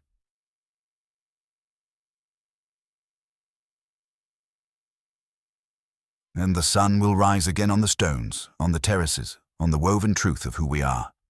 The sun does not dominate the moon, and the river does not envy the mountain. Each knows its path. This is balance. The Inca worldview, a living cosmos. The cosmos, to the Inca, was not an object to be explained.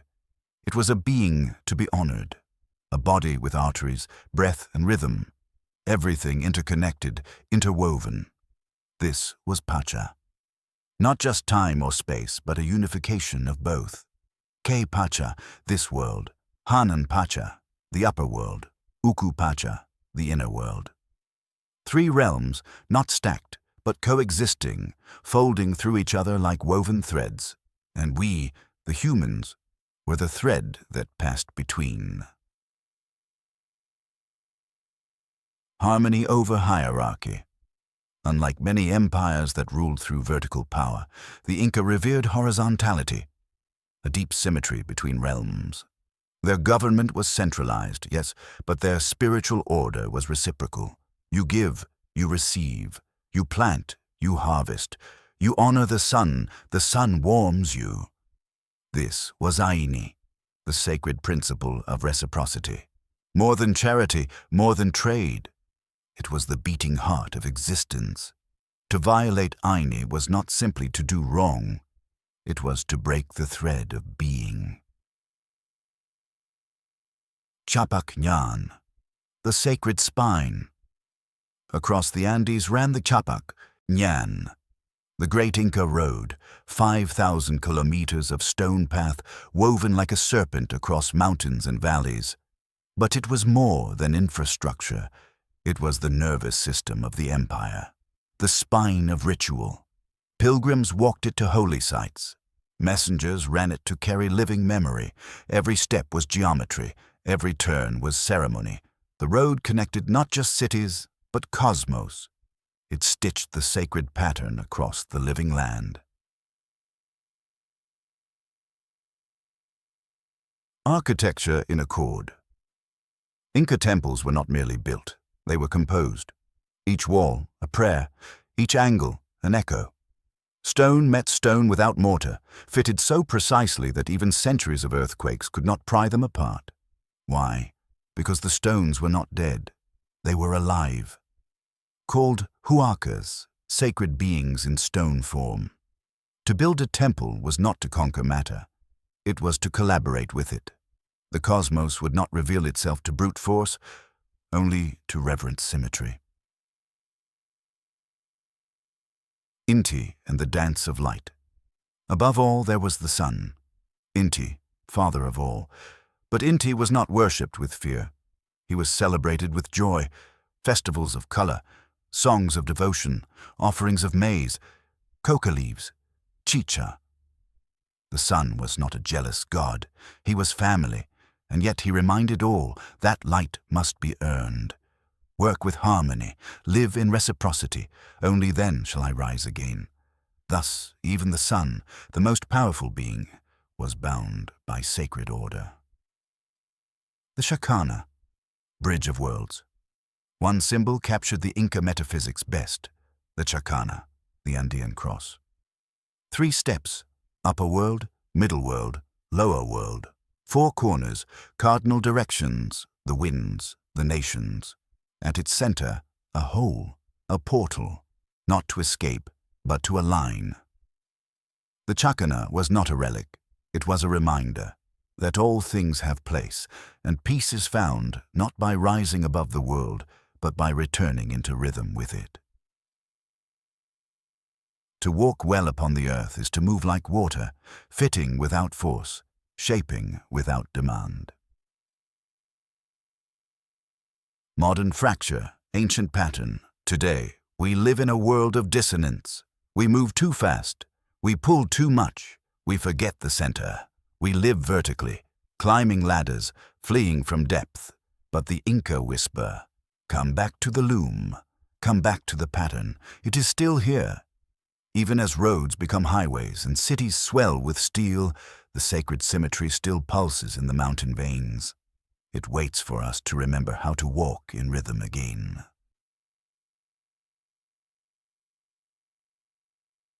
What the pattern asks of us, to honor the Inca order, is not to mimic it, it is to rediscover how to live in balance. Balance with the land, balance with the self, balance with each other, balance with the divine. It is not perfection, it is presence. It is to stand between the stars and soil and remember that you too are part of the design. You are not the master, nor the servant. You are the thread. A living metaphysics, so the Inca Empire fell, but the sacred pattern remains. Not buried, but breathing, in the layout of a Quechua village, in the step of a llama caravan, in the prayer of a sun-warmed stone. The pattern calls to us still, not with thunder, but with a whisper, in wind, in leaf, in the hush that comes when you finally stop running and listen. The stars turn, the rivers wind, the loom is still there, we have only to return. What is empire but a mirror held to the soul of man, and what is power but a brief reflection of the sun? The silence beneath triumph. Let us return, just for a moment, to the zenith of Tawantinsuyu. The roads were clean, the fields were full, the temples shimmered with gold. But beneath the songs of triumph, a silence had begun to grow. A subtle dissonance, a soft forgetting. The rituals were still spoken, but the meaning behind them began to fray. The Sapa Inca, once a bridge between earth and cosmos, became more god than servant. The center held, but it pulsed with strain. The hunger beneath control empires do not fall from weakness alone. They fall from the weight of their own desire. The Inca had brought unity to the Andes, but at a cost. As they expanded, conquering new valleys, absorbing new tongues, the sacred reciprocity of Aini was tested. Beneath the architecture of harmony grew a hunger for control, more lands, more tribute, more loyalty. Fear began to walk alongside reverence, and fear, once welcomed, never walks alone. The shadow of the sun. It is easy to forget that even the sun casts a shadow. Inti, the radiant father, was once the emblem of order, but by the twilight of the empire, he became a banner for conquest. Under his image, armies marched. Under his blessing, foreign peoples were folded into the empire's weave. Sometimes willingly, sometimes not. Even light, when unbalanced, can burn. The sun, once a mirror of divine law, now began to reflect a more human ambition. The cracks before collapse. Long before the Spanish sails darkened the Pacific, the cracks had already begun to show. Succession disputes, whispers of unrest, distant corners of the empire pulling at their threads. When Huayna Capac died, his 2 sons, Huasca and Atahualpa, split the empire in war. Brother turned on brother. The divine lineage was torn. The empire, once so vast and unified, collapsed inward. Not from outside invasion, but from the shattering of order. A thread once pulled does not break in a roar. It unravels in silence. Empire as reflection history does not condemn empire. It simply reveals it. Every civilization is a mirror held up to its people. And in that reflection, we see not only glory, but the seeds of downfall. The Inca, for all their brilliance, were not immune to the ancient law. What is not balanced cannot last. They brought order, and with it, control. They brought beauty, and with it, pride. They brought peace, and with it, fragility. This is not failure, this is truth. The cost of forgetting the Inca began with sacred threads, stones aligned to stars, power woven through reciprocity. But as their reach widened, those threads grew taut, pulled by ambition, twisted by fear. The divine became royal, the sacred became strategic, and when the balance broke, the entire loom unraveled. This is the lesson left not only by the Inca, but by all empires. You may forget the gods, but the gods do not forget you. Mortality in the stone's walk now through Cusco. Touch the stones carved by hands, long turned to dust. They do not weep, they do not boast, they simply remain, mute witnesses to the rise and fall of human striving. Empire, they tell us, is not the peak of civilization. It is its mirror, and every mirror eventually cracks. The question is not whether an empire falls, but whether it remembers itself before the end. What the Inca leave behind. The Inca left no books, no libraries, no monuments etched with names. But they left something far deeper, a way of seeing, a reminder that harmony is more lasting than glory, that the earth is more patient than kings, that the sacred pattern, once lost, is not easily rewoven. They remind us that power fades, but meaning, if tended, endures.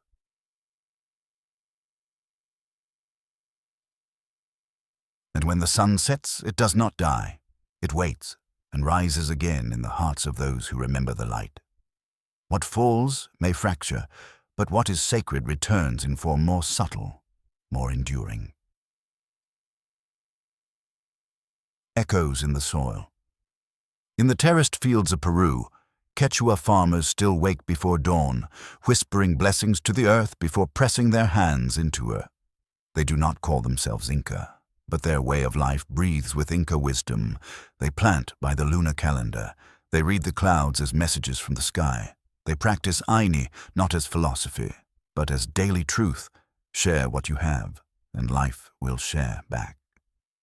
The empire fell. The pattern did not. Quechua, the language that remembers. Quechua, once the tongue of emperors, is still spoken by millions from Ecuador to Bolivia. It was never just language, it was cosmology. A single Quechua word carries layers: history, emotion, earth. Pachamama is not just Mother Earth. She is presence, place, origin, and sacred duty. To speak Quechua is to remember a world where words were spells that shaped the real. Even now it is whispered to newborns, to mountains, to maize. In every syllable, the past breathes. The rituals that never ended. Every June in Cusco, as the longest night gives way to dawn, thousands gather for Inti, Raimi, the festival of the sun. They wear woven sashes, they dance, they burn coca and chicha in offering, they chant ancient prayers. And though the Spaniards once tried to silence it, this rite persists. The costumes may be newer, the city may be louder, but beneath the performance, something real stirs, a remembering, a reaching, a renewal of the cosmic contract that once held an empire together. Weaving as sacred philosophy. In Andean villages, Women still weave with the same methods their ancestors used centuries ago. But to call it craft is to misunderstand. Each design, each thread, is a story, a map, a prayer. The patterns mimic constellations, terraces, lamas, dreams. The act of weaving is meditative, reverent, a way of aligning one's spirit with the divine order of the world. This is the Inca legacy. Not domination, but pattern. Not control, but co-creation. The sacred view of nature. In the Andes, a mountain is not just a rock. It is an apu, a protector spirit. A river is not just water. It is a passage, a teacher, a bearer of soul. Modern science names these things, but it does not revere them. The Inca did not analyze nature. They entered relationship with it. Today, as the world confronts climate collapse, resource depletion, and spiritual fracture, the Inca worldview offers not nostalgia, but guidance. It asks, what if the land is alive? What if reciprocity is not a moral option, but a cosmic law?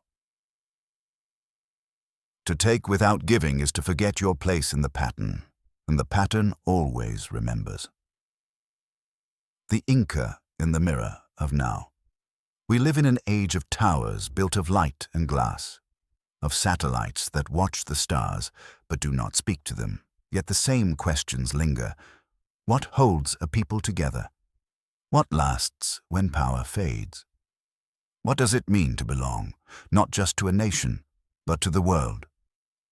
The Inca do not offer all the answers, but they offer a different starting point. Begin not with ownership, but relationship. Begin not with dominance, but balance. Begin not with fear of death, but with love for the pattern that outlives you. The final whisper. Tawantinsuyu is gone. Its rulers, its laws, its imperial roads, all dust. But the spirit of the Inca was never made of stone. It was made of order, ritual, silence, and sky. And these still live. In the soft hush of prayer over a planted seed, in the footfall on an old road, in the gaze of a child who sees the mountain not as obstacle, but as ancestor. This is the breath of legacy. Not loud, not declared, but alive, waiting. And when all empires sleep, and their banners turn to dust, may we still remember how to walk in rhythm with what the stars have always known.